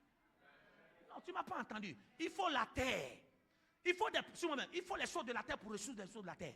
Il faut les choses spirituelles pour résoudre les choses spirituelles. Donc le spirituel ne peut pas venir changer quelque chose sur la terre ici. Donc pour que le spirituel impacte la terre, le spirituel doit prendre la forme de quelque chose sur la terre afin de pouvoir impacter aussi la terre. Il dit les cieux sont à l'Éternel. La terre appartient à qui? Au Fils des hommes. Prends le verset. Simon répondit, tu es le Christ, le Fils de Dieu vivant. Tous les autres personnes n'ont rien dit. Oui. Mais regarde, Jésus reprenant la parole, lui dit, tu es heureux Simon, fils de Jonas. Car ce ne sont pas quoi? La chair et le sang qui t'ont révélé cela. Révélé quoi? Que Jésus est le Christ. Donc pour connaître Christ, c'est une révélation. C'est une découverte. Mais on découvre qu'on est en mouvement. Personne n'est assis à la maison, il découvre. Ça veut dire commence à venir à l'église. Le fait que tu es toujours en mouvement, tu vas découvrir. Tu n'as jamais vu des gens qui ont l'argent mais qui cachent. Oh, dis amen. Tu n'as jamais vu, tu marches avec quelqu'un et puis la personne te montre qu'il n'a pas l'argent. Mais c'est quoi? C'est toi qui vas découvrir qu'il a l'argent. Mais comment tu vas découvrir? C'est quoi? C'est en étant en mouvement. Personne ne s'assoit. Ça prendra le temps que ça va prendre, mais tu vas continuer à lire la Bible. Tu vas continuer à venir à l'église. C'est en faisant ces mêmes mouvements que tu vas découvrir. Écoute, on s'en va quelque part pour atterrir. Hein. C'est une révélation. Il dit tu es heureux, car ce n'est pas quoi la chair et le sang. Ça veut dire quoi? Ton moi ne peut pas connaître Jésus. Notre intelligence ne peut pas connaître Jésus. Ton intelligence peut connaître quelque chose sur Jésus. Mais ton intelligence ne peut pas connaître Jésus. Non, je peux te parler. Ton intelligence peut connaître une de mes faiblesses. Mais ton intelligence ne peut pas connaître qui je suis. Parce que qui je suis, ça est dedans. L'homme ne connaît que ce qu'il voit. Or, ce que tu vois ne reflète pas ma valeur. Il peut s'avérer que je dois devenir milliardaire. Mais parce que je n'ai pas d'argent, je suis obligé d'habiter ou à Yopougon, à Benta derrière. Mais me trouver à Benta ne veut pas dire que je suis pauvre. Non. Ma vraie nature, c'est la richesse. Mais les conditions physiques ne sont pas réunies. Donc j'attends, qu'est-ce que je fais? Je commence à être en mouvement jusqu'à ce que toutes les ressources se mettent en place. Et quand ces ressources se mettent en place, je peux quitter Benta pour aller habiter là où les riches sont. Le quartier ne doit pas éteindre qui tu es. Non, pour les autres, le quartier les éteint. Mais les enfants qui ont connu Jésus, le quartier ne les éteint pas. Au contraire, la lumière fait briller le quartier. J'ai dit, Pierre, ce ne sont pas la chair et le sang qui t'ont révélé ça. Mais il dit, c'est mon père. C'est qui? Il dit, oh Matalo. Il dit, mais c'est mon père qui est. Ça veut dire que si tu veux connaître le fils, il faut connaître qui? Donc si tu veux connaître Fabrice, tu dois connaître qui? Si quelqu'un veut te connaître, tu es censé connaître qui? C'est pour ça, quand Saïl a commencé à prophétiser, on dit, de qui est-il fils? Parce qu'on sait que c'est le Père qui donne son identité. N'oubliez pas que c'est l'arbre qui donne quoi? La sève à la branche. Maintenant, si tu te prétends être mon fils, pourquoi tu n'as pas les mêmes résultats que j'ai avec Dieu? Si tu prétends être mon fils pendant que d'autres sont en train de rendre témoignage, tu vis encore l'enfer. Et tu me fais croire que c'est épreuve. Mais pourtant, Dieu m'a dit que ce n'est pas épreuve. C'est juste que tu as une mauvaise connaissance sur la personne de Jésus lui-même. Donc Jésus était avec eux. Personne ne le connaissait. Ça veut dire que tant que le Père ne révèle pas l'identité du Fils, personne ne peut connaître le Fils. Le Fils peut dire son nom, mais personne ne va le connaître. Pas le fait de arrêtez-vous ici, acceptez Jésus. C'est pas ça, hein? Connaître Jésus, Connaître quelqu'un, c'est chercher. Ne croyez pas que Dieu se laisse trouver comme ça. Non, hein. Non, pour connaître Dieu, pour connaître Jésus, il faut le chercher. Et puis ne crois pas qu'on le cherche et puis on le trouve facilement comme ça. C'est là que je suis en train de vous dire que la connaissance de Dieu, c'est une autre dimension. Parce qu'on cherche Dieu. Regarde un peu. Jérémie 29, verset 13. Allons vite. Regardez un peu. Il dit quoi? Vous me cherchez. Vous me chercherez et vous me trouverez. Si vous me cherchez de tout votre cœur, doucement. Si on s'arrête à ce verset, on va dire quoi? Le fait que mon cœur désire voir Dieu, je le vois. C'est ça, non? Mais le verset ne s'arrête pas là. Regardez le verset suivant. Il dit, je me laisserai quoi? À vous. Donc j'ai le cœur qu'il faut. Mais malgré que j'ai le cœur sincère de trouver Dieu, c'est parce que Dieu quoi? Se laisse trouver.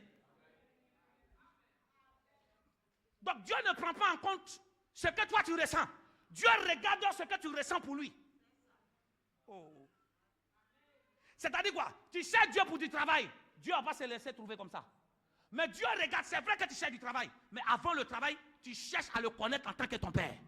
Dieu se révèle à toi, pas parce que tu le désires, parce qu'il voit le désir déjà dans toi, ton cœur là-bas. Donc, qu'est-ce qu'il fait? Je le cherche de tout mon cœur. Je le trouverai. Si quoi? Si se laisse trouver. Ça veut dire que Dieu analyse le type de cœur qu'on a pour se laisser. Pourquoi rien dit je me laisse trouver? Ça veut dire que le fait que Dieu nous donne des choses ici, ce n'est pas effort. Non, on ne le mérite pas. C'est parce que jusque quoi? Nous avons la grâce de le voir. Donc c'est aussi difficile de chercher Dieu et de le trouver. Mais regarde un peu. Ce qui montre que c'est encore plus dur. Acte 17, verset 24 à 27. Allons vite, on va atterrir quelque part. S'il te plaît, allons vite. Acte 17. Cherchez le Seigneur. Non, alléluia, amen. C'est pour ça qu'il y a des gens qui donnent leur vie à Jésus tout le temps. C'est parce qu'ils n'ont pas encore cherché chez Dieu et qu'ils ne l'ont pas encore trouvé. Parce que quand tu le trouves, tu ne le cherches plus. Tu ne donnes plus ta vie, tu es déjà dedans. Oui. Regardez bien. Dieu qui fait le monde et tout ce qui s'y trouve, étant quoi le Seigneur du ciel et de la terre, n'habite point dans des temples faits de main. Ça veut dire qu'en réalité, tout ce confort qu'on met là, en réalité, ce n'est pas par rapport à Dieu. C'est nous-mêmes pour lui donner l'honneur. Sinon, il n'habite pas dedans. Ton corps même déjà suffit à ce Dieu-là d'habiter. Mais pour que son nom soit doublement magnifié, on construit des temples pour venir l'adorer là. Oui, allons. Il dit, il n'est point quoi? Il n'est point servi par des mains d'hommes. Mais comme s'il avait besoin de quoi que ce soit. Tu ne m'as pas entendu? Dieu n'est pas servi par des mains d'hommes. Comme si quoi? On a l'impression que Dieu a besoin de quoi que ce soit. C'est français, hein? Non, ne croyons pas que le fait qu'on donne nos offrandes, c'est parce que Dieu a besoin. Non, il n'en a pas besoin, c'est lui. Mais pour montrer que tu es son fils, tu ne peux pas venir dans sa maison les bras ballants. C'est ce qui montre que tu es son fils. Parce que lui-même, pour montrer qu'il est père, il a donné. Aïe. Dieu a tant aimé le monde. Pour montrer qu'il est notre père, il n'a pas hésité à donner son fils. Donc pour montrer à Dieu que toi, tu es quoi? Son fils. Tu n'hésites pas à faire comme lui. Tu donnes aussi. Oui, verset suivant. On arrive au verset. Il est comme s'il avait besoin de quoi que ce soit. Lui qui donne tous la vie. La quoi? Dieu donne quoi? Donc ne crois pas que c'est les médecins qui font revenir ta respiration quand c'est coupé. Non. C'est Dieu qui a jugé bon dans le monde spirituel. Claque un doigt. Brou. Si. Non, ne crois pas que quand tu ne respires plus, c'est les machines. Non. C'est la respiration qui est en Dieu, qui est dans sa parole là. Dieu a claqué les doigts. Vous. Donc au lieu de m'attacher aux médecins, je m'attache d'abord à Dieu. Ensuite, je vais vers les médecins. Pour que le Dieu travaille à travers qui? Les médecins. Allons vite.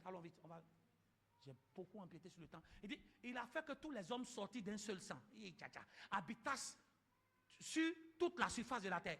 Suivons bien. Ayant déterminé la durée des temps et les bornes de l'heure.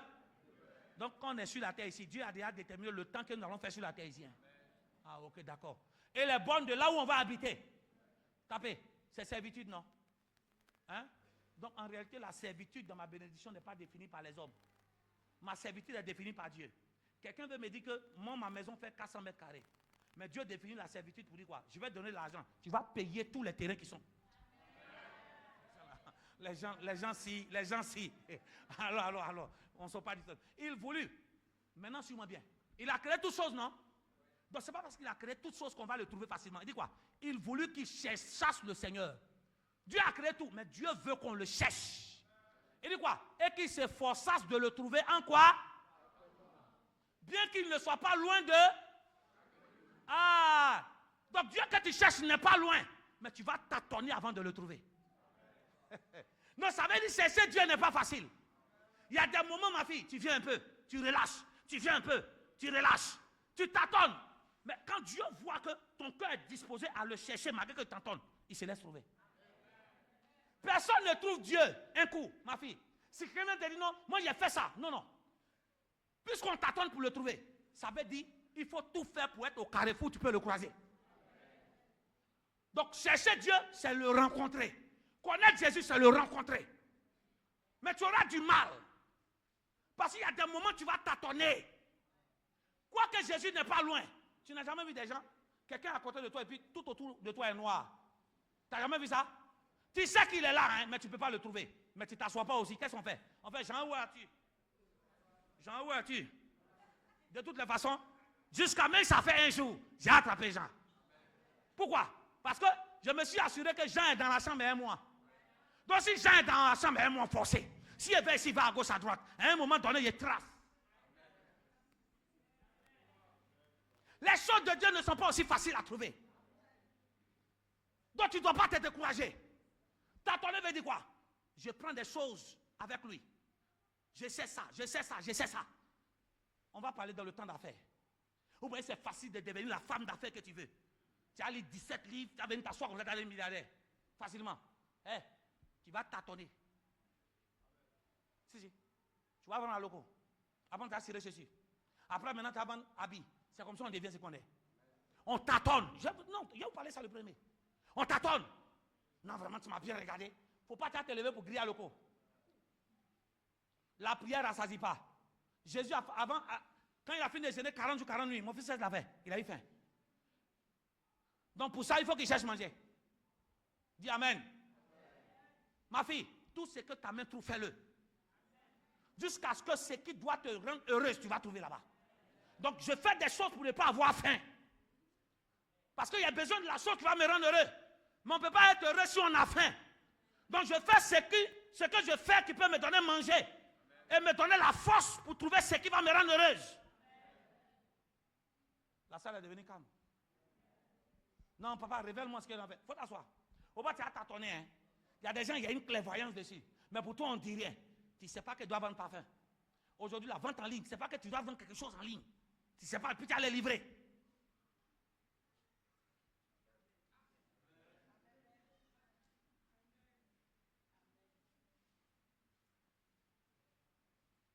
Mon fils, ça veut dire que, il dit, il est tout prêt.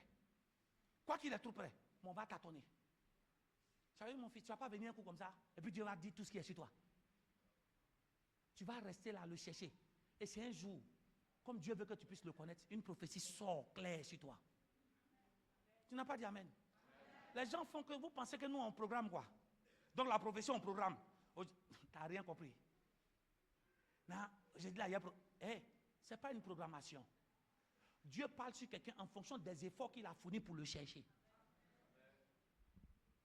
L'essentiel, c'est de ne pas de rester à la maison. Je viens à l'église. Quoique je n'ai pas encore vu, je suis là. Je fais tout ce que je peux faire dans la maison de Dieu. Mais je suis là. Dieu voit que j'ai envie. Et puis, je se laisse trouver. Amen. On va aller terminer quelque part maintenant. Voici quelqu'un. Je suis en train de te démontrer que je peux connaître la Bible par cœur. Hein? Je peux connaître la Bible par cœur. Et ne pas connaître Dieu comme il se doit. Désolé pour le temps, j'ai déjà fini. Dans Éphésiens 3, Philippiens 3, verset 5. Même juste le verset 5. On va parler de quelqu'un. Il dit moi. Vous savez de qui on parle? On parle de Paul. Au départ, quand il ne connaissait pas Jésus. Il dit moi, circoncis le 8e jour de la race d'Israël et de la tribu de Benjamin. Hébreu né hébreu. Quant à la loi, je suis quoi? Donc ce Paul, pasteur, ce Paul que nous parlons, et qui était Saul, au départ, il était pharisien.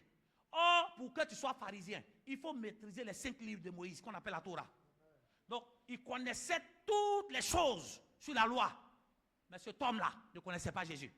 Je suis en train de dire, connaître tous les numéros et les chapitres de tous les versets. De ne pas dire que tu as trouvé Dieu. Mais c'est parce que j'ai trouvé Dieu que ça me pousse même encore à méditer pour plus me rapprocher. Dis Amen. Et cet homme-là qui était pharisien, mais il n'avait pas Jésus. Et parce qu'il était pharisien, qu'est-ce qu'il faisait? Il tuait tous ceux qui croyaient en Jésus. Il ravageait l'église. Amen. Jusqu'en Actes chapitre 9. Place ça. Cependant, Saul respirait encore quoi? La menace. Et le maître contre quoi? Les disciples du Seigneur. Mais il n'est pas pharisien. Mais, excusez-moi, s'il est pharisien, c'est qu'il connaît la Torah. C'est qu'il sait qu'il y a un Messie qui va venir. Mais il ne croit pas que le Messie, là, c'est celui-là. Tu vois, si tu n'as pas une révélation, tu ne peux pas découvrir qui est vraiment Jésus. Si Dieu ne ouvre pas tes yeux.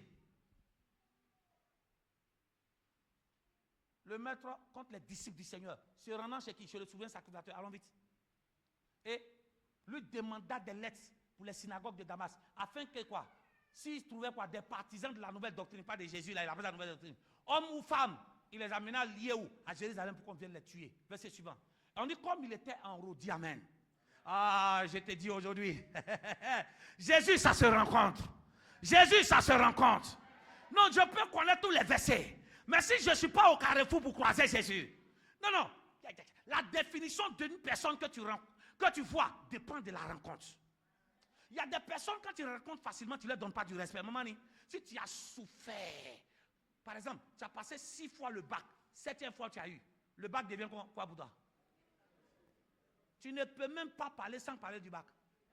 Pourtant que celui qui a triché et puis il a eu, il a oublié son diplôme. Dis Amen. Donc cet homme-là connaissait les écrits. Il connaissait les versets bibliques. Tapez. Le but, ce n'est pas que tu puisses, tous les versets bibliques, tu connais ça par cœur. C'est d'abord trouver Jésus, c'est le rencontrer. Verset suivant. Et comme il était en chemin et qu'il approchait de Damas, on dit tout à coup une lumière. Oh, une lumière vient du ciel. Jésus, ça se rencontre. Une lumière venue du ciel.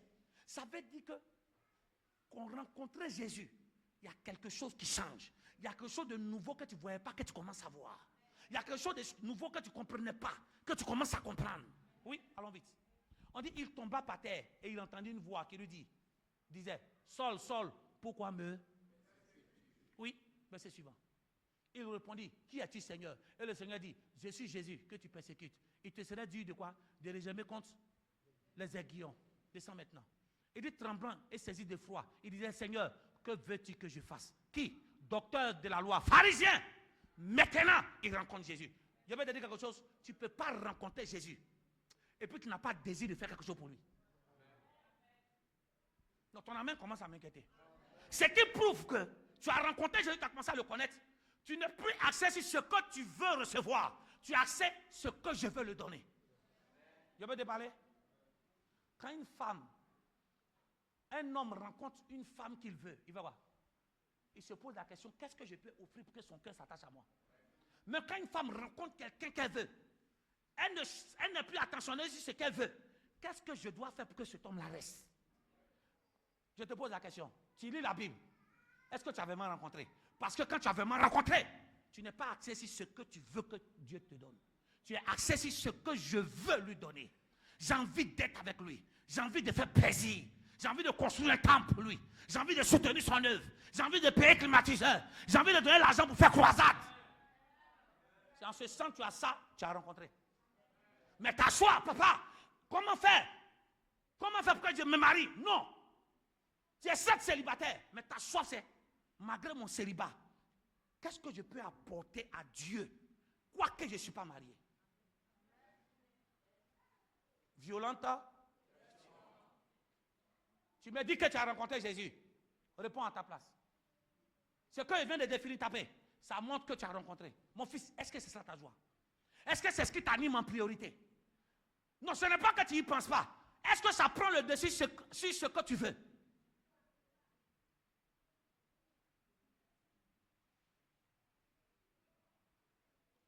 Aïe. Donc ça veut dire que tout docteur de la loi qu'il était, il était docteur de la loi pour avoir quelque chose de Dieu. Mais quand Jésus vient pour qu'il se rencontre, il se demande, Seigneur, qu'est-ce que tu veux que je fasse? Je suis venu poser une question. Est-ce que tu te demandes, Seigneur, que veux-tu que je fasse? Seigneur, je priais ailleurs où je n'allais pas à l'église. Depuis que je suis venu ici, je commence à te connaître. Qu'est-ce que tu veux que je fasse pour cette église? Ah, la salle est devenue calme. Ce n'est pas, en fait, tu as envie de travailler. Tu étais venu, mais en tâtonnant. Tu vois, non? La motivation, c'est le travail. Mais une fois que tu le découvres, ta prière, c'est pas, donne-moi le travail. Hein. Tu laisses tomber ces sujets, Seigneur. C'est vrai que je ne travaille pas, mais qu'est-ce que je peux faire pour toi? Est-ce que je ne peux pas être commando? Est-ce que je peux être servi d'ordre? En fait, c'est ça ta priorité. Et comme Jésus sait que tu lui demandes ce qu'il doit faire, lui en retour, il fait pour toi ce que tu n'as pas demandé. Paten, est-ce que tu comprends?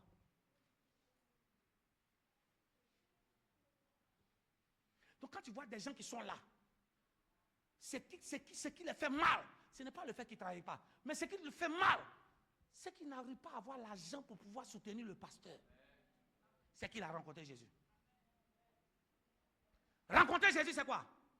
Léa, vous avez prié mercredi, jeudi, et vendredi, méditation.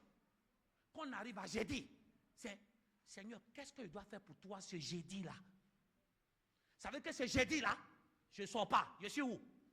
À la méditation, à la prière. Et vendredi, je suis où? Donc la manière dont tu n'es même pas dans un groupe WhatsApp, une famille, et tu ne fais rien, ça me pousse à comprendre que tu n'as pas encore rencontré. Tu sais quelqu'un que tu ne connais pas. Il y a des gens qui travaillent pour un DG, mais n'ont jamais vu le DG. Tu es d'accord, non? Parce que quand tu rencontres le DG, c'est pas ton objectif, ce n'est pas ce que il peut te donner. C'est qu'est-ce que je peux apporter de plus pour le DG. Il y a de dire quelque chose. Voici le secret pour avoir travail.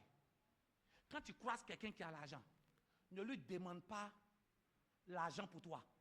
Montre-lui que ta présence à ses côtés, il va avoir un plus.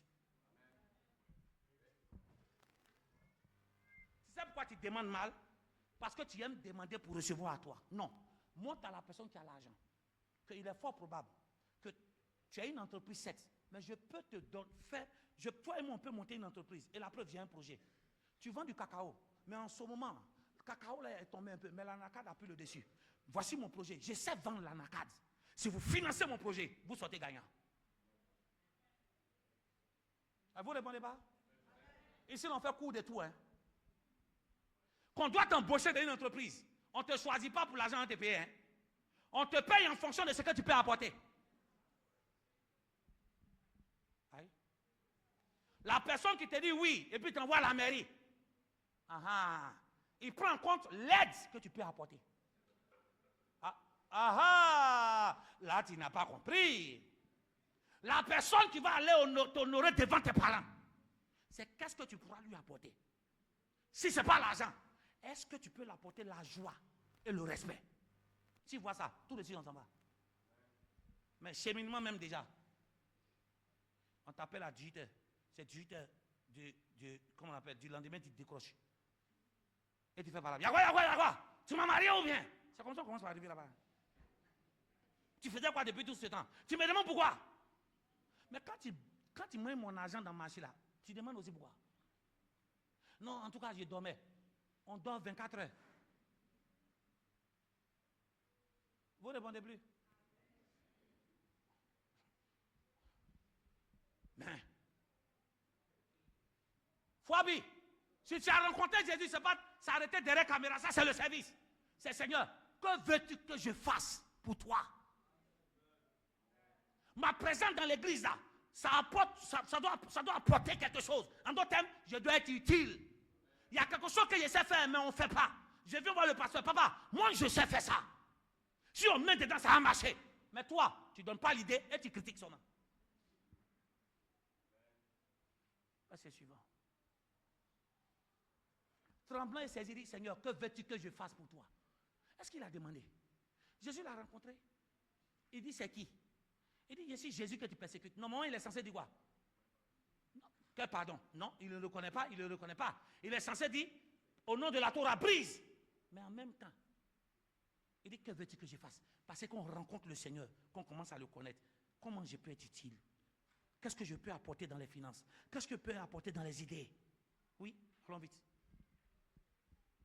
Il lui dit, lève-toi, entre dans la ville, et on te dira ce que tu dois faire. Non, mais pas entendu. Il dit quoi? On te... Doucement. Attendez. Il a rencontré qui? Pasteur, il a rencontré Jésus, non? Hein? Et il veut faire des choses pour ce Jésus-là. Est-ce que Jésus ne sait pas ce qu'il doit faire pour lui? Mais Jésus dit, va rencontrer quelqu'un d'autre. En d'autres termes, va rencontrer Papa Béranger. Il te dira ce que tu dois faire. Mais pourquoi tu ne veux pas répondre? Il faut quelqu'un qui a l'expérience avec Dieu. Parce que si Dieu te parle directement, tu vas fuir. Oh, c'est moi. En d'autres termes, ce que tu dois faire pour Jésus, je dois te donner une instruction. Donc, toutes les directives qu'on fait là, c'est ce que tu dois faire. Est-ce que le message de ce matin transforme quelqu'un? Lis la suite, lis la suite, lis la suite. Les hommes qui l'accompagnaient derrière, stupéfaits, ils entendaient bien la voix, mais ils ne voyaient personne. Pardon, on va lire en bas. On dit Saul se retira, il ne voyait plus, on l'envoyait à Damas, descend.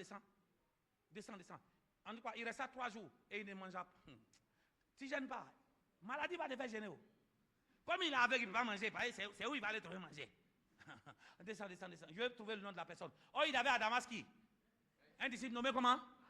Que le Seigneur déjà avait quoi? Donc le 11 là, c'était qui? C'est Ananias. C'est Ananias qui a venu prier pour lui. Tu as besoin de on. Mais le on là ne peut pas te montrer ce que toi tu veux. Le on te montre ce que le Seigneur. Non, papa, il faut que tu pries pour moi. C'est pas pour ton travail. Papa, que dois-je faire pour la maison de Dieu, pour l'œuvre de Dieu, afin d'être utile? Il dit, on te dira. Ça veut dire que même si le Seigneur se révèle à toi, il ne te dira pas ce que tu dois faire pour lui. Il faut quelqu'un qui l'établisse sur toi comme son père. Quelqu'un qui est un homme, que Dieu l'a rempli pour t'orienter. Pas pour t'orienter par quel mari tu vas choisir, quel travail tu vas choisir. T'orienter, qu'est-ce que tu peux faire pour sa maison. Maintenant, quand on t'oriente pour la maison, quand tu fais pour la maison maintenant, Dieu donne un autre message. Voilà pour lui-même. Dieu lui dit fais ça. Mais toi, tu ne viens pas pour qu'on te donne ce que tu vas faire pour la maison de Dieu. Hein. Tu dis, mon frère, tu ne veux pas. Mais tu veux qu'on aille où? Dis Amen. On te dira ce que tu dois faire. On te dira. Mais ce que tu dois faire, c'est concernant l'œuvre de Dieu. Ça ne te dérange pas. Tu dis, tu as rencontré Jésus. Et le pasteur se bat avec certaines personnes, met tout en place. Eux-mêmes, ils ne demandent pas à Dieu, à l'homme de Dieu de prier Dieu de les bénir. Eux-mêmes qui se financent là, ils ne parlent pas. C'est toi qui viens profiter de ça là. C'est ça ton travail. On te dira. Que veux-tu que je fasse? Dieu sait ce qu'il fait. Il dit, je mets un homme. Ça veut dire quoi? Si tu veux craindre Dieu, il faut apprendre aussi à quoi? Si tu veux écouter Dieu, il faut écouter qui? Le on, qui est ton Père que Dieu a mis là.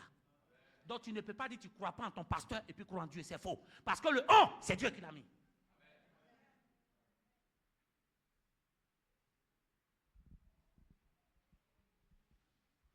Que le Seigneur rencontre quelqu'un ce matin. Ce Saul était pharisien. L'autre test, on va voir en semaine. Il était pharisien. Il connaissait la Bible. Et il n'avait pas rencontré. Une rencontre avec Jésus, ça transforme nos manières de voir. Vous savez pourquoi Dieu l'a rendu aveugle? Parce que Dieu voulait que sa manière de voir les choses change. Vous n'avez pas dit Amen. Tu ne peux pas être utile à Dieu avec tes propres regards. Il a été aveugle, non? On peut lire la suite.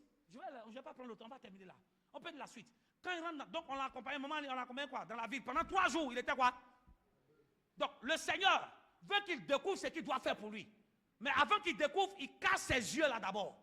Donc tu ne peux pas regarder les choses de Dieu avec tes mêmes yeux. Ça veut dire que tu ne peux pas venir à l'église et avoir tes mêmes yeux d'intérêt, d'ambition là. Tu ne vas pas voir. Parce que tu vas voir dans les choses de Dieu toi-même. Dieu doit rendre quelqu'un aveugle aujourd'hui. Non, non, non, dis Amen là. Il faut que Dieu casse tes ambitions. Il casse tes yeux qui sont rivés sur ton ego. Maintenant, pour qu'il ouvre à nouveau, pour que tu vois comme lui. Place, s'il te plaît. Puis on termine, on va prier. Je pense il me met un peu de l'aise. Le Seigneur dit, lève-toi. Va dans la rue. Qu'on appelait quoi? Qu'on appelle la droite. Et cherche dans la maison de Dieu. Eh Seigneur. Oh Jésus. Pasteur. Les gens l'ont accompagné pour rentrer dans la ville. Hey. Ta copine, ton copain, Bessie Besta. Il y a des problèmes qui vont t'arriver. Ils vont juste t'accompagner, mais en route, ils vont te laisser. Ils l'ont juste aidé pour rentrer dans la ville. Mais chacun s'est cherché. Pardon, replace. Le Seigneur dit, va en haut d'abord. Oui, c'est ça? Ok. Le Seigneur dit, non, on va plus haut. Je vais finir par là et puis on va prier.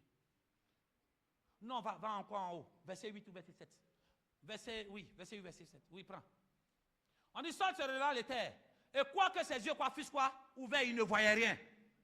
Donc, il y a des gens, tes yeux sont ouverts, mais tu ne vois rien. Donc, je peux avoir les yeux ouverts et puis je ne vois rien. Dis Amen. Amen. Tu peux avoir les yeux ouverts. Tu dois être la même personne, mais la personne te trompe. Je peux avoir les yeux ouverts. Il dit, ils sont ici, ils sont dans l'œuvre de Dieu, mais ils font autre chose. Oui. On dit, il ne voyait rien. On le prie, c'est ça, non? Donc, les gens qui sont avec lui l'ont pris par la main. Oui. Et on le conduisit à Damas. Verset suivant. Il resta 3 jours sans voir. Et il ne mangea, il ne but. Vous savez pourquoi? Parce que les gens qui l'ont déposé là, ils sont partis. Aïe. Chacun a son programme. C'est pas parce que toi et moi on voyait dans le cas que tu as piqué une crise, que à cause de toi, tu me comprends bien? On voyait dans le même cas que tu as fait une crise de diarrhée, mal au ventre, et puis moi je descends et toi, tu t'as en brousse, tu es soulagé, et puis le cas s'en va. Non, je peux t'aider pour te mettre à terre. Moi, il m'en va. Ce n'est pas à cause de ta diarrhée que je vais louper mon travail.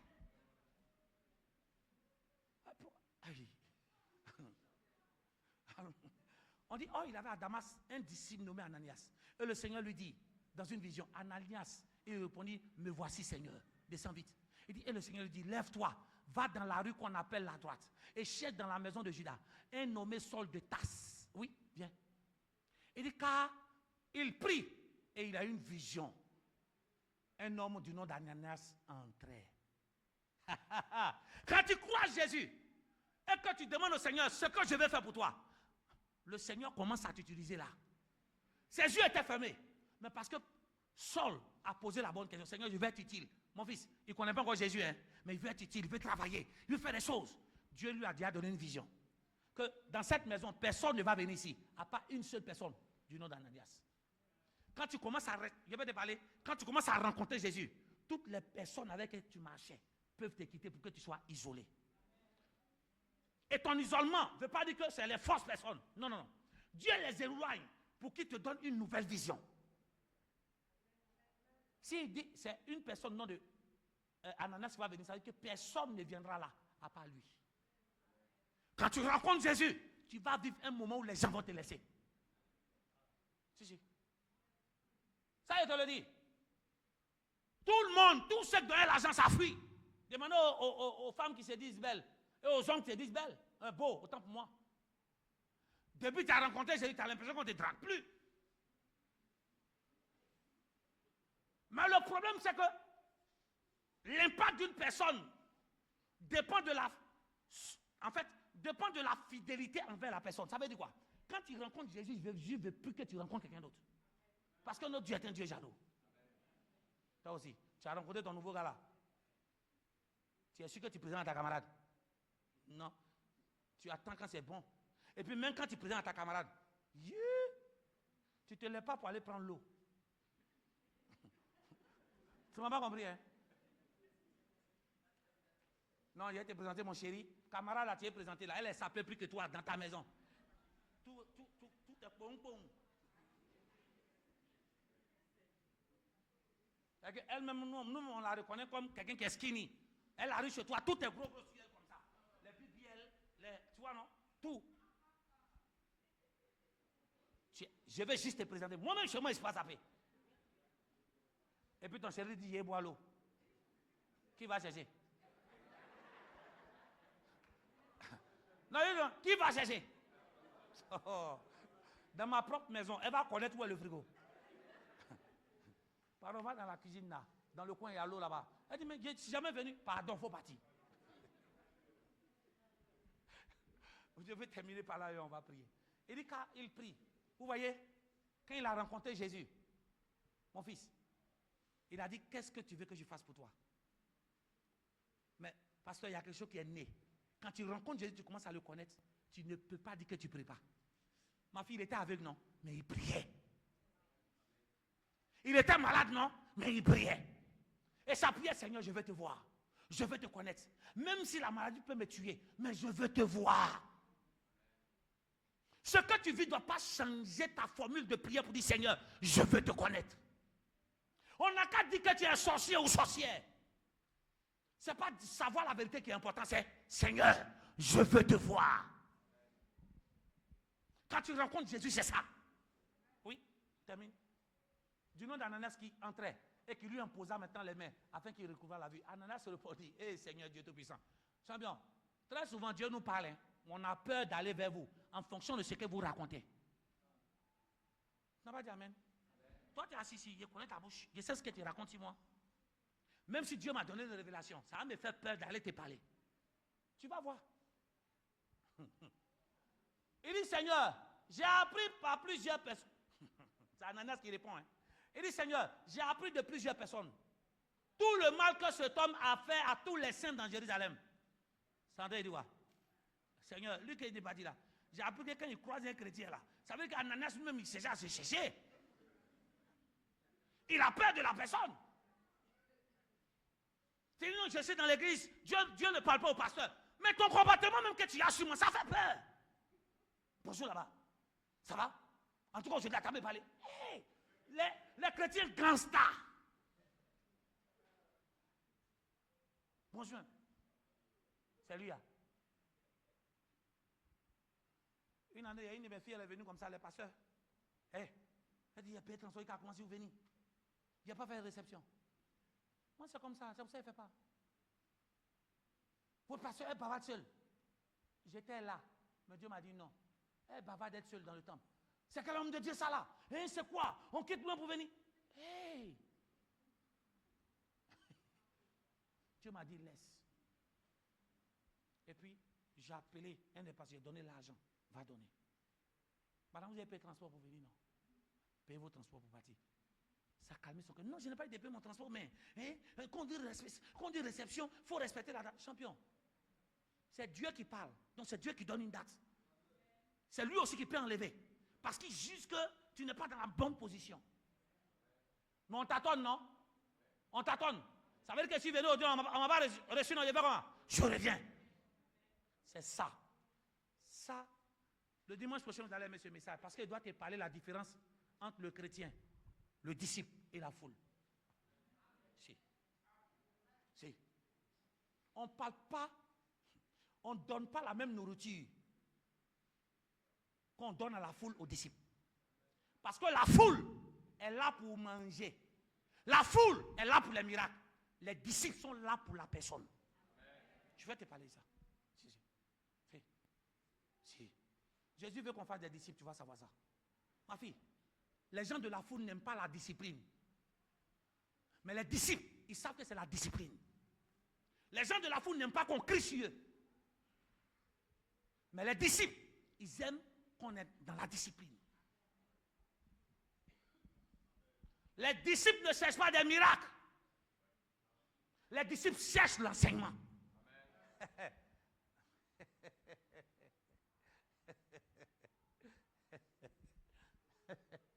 Pardon, Lila, je prie plus. Il dit, et ici il a du pouvoir par des quoi principaux sacrificateurs, pourquoi lier tous ceux qui invoquent ton nom, oui. Mais le Seigneur lui dit, va. Il dit, Seigneur, j'ai peur de lui. Donc il peut arriver que mon fils, j'ai peur. Parce qu'il y a des chrétiens John Brie ici. Aujourd'hui, il y a toutes sortes d'accusations partout. Je connais des amis hommes de Dieu qui sont de l'autre côté qu'on a accusés comme ça. Ah, tu n'as pas dit amen. Ah oh. Oui. Il y a des gens, même, j'ai peur de prendre photo avec eux ici. C'est pourquoi? On ne se connaît pas. Hein? Où ma photo va arriver là? Ça allait casser la foi des gens là-bas. Tu as un mauvais comportement là-bas. Oui, c'est pour ça que je n'associe pas mon image comme ça. Dis, on va prendre photo. Non, je dois être sûr que dans ton quartier là, il y a un témoignage. Parce que quand ton nom est gâté là-bas, et que tu vas dire, voici mon pasteur que je fréquente, sans me connaître, ils vont dire quoi? Il y a les gens qui me traitent de faux pas parce que je suis faux, c'est toi. Mais le Seigneur va. Il dit, car cet homme est quoi? C'est un instrument que j'ai choisi pour porter quoi? Mon nom devant les nations. Devant qui? Les rois. Vous voyez, le fait qu'il a demandé, que veux-tu que je fasse? Tu as mis un choix. Il dit, quelqu'un qui me rencontre, qui ne veut pas que je lui donne, mais lui-même veut me donner. C'est quelqu'un dont j'ai besoin. Dis avec moi, Seigneur, que veux-tu que je fasse? Quand tu rencontres Jésus, tu as envie de le servir. Tu as envie d'être là au culte. Tu as envie d'être au séminaire. Tu as envie de faire partie du projet. Mais quand quelqu'un l'a rencontré, puis tu ne fais que te plaindre des autres, tu n'as pas encore rencontré. Tu connais tous les versets bibliques. Mais la rencontre de Jésus change ta perception. Quand il rencontre Ananias, il prie pour lui, ses yeux s'ouvrent. Donc il voit de nouveau. Maintenant, cette fois-ci, c'est qu'il voit. Ce n'est pas ses objectifs qu'il voit. Il voit maintenant les choses de Dieu. Pour savoir ce qu'il doit faire pour Dieu, il faut que Dieu casse tes premiers yeux pour ouvrir à nouveau. Si tu veux que les gens, celui qui veut, suis-moi bien, si quelqu'un doit apprendre, quelqu'un doit donner à Dieu, en réalité, Dieu doit fermer ses yeux sur son égoïsme d'abord. Il va te rendre aveugle. Quand il va réouvrir, il te donne une nouvelle manière de le faire. Mais s'il est égoïste, qu'il est venu en Dieu, son égoïsme va l'empêcher. Aujourd'hui, que Dieu coupe ou il ferme tes yeux sur tout ce qui est tes mauvaises ambitions. Et qu'il ouvre maintenant sur de nouveaux projets. Dieu te bénisse, qu'il te fortifie.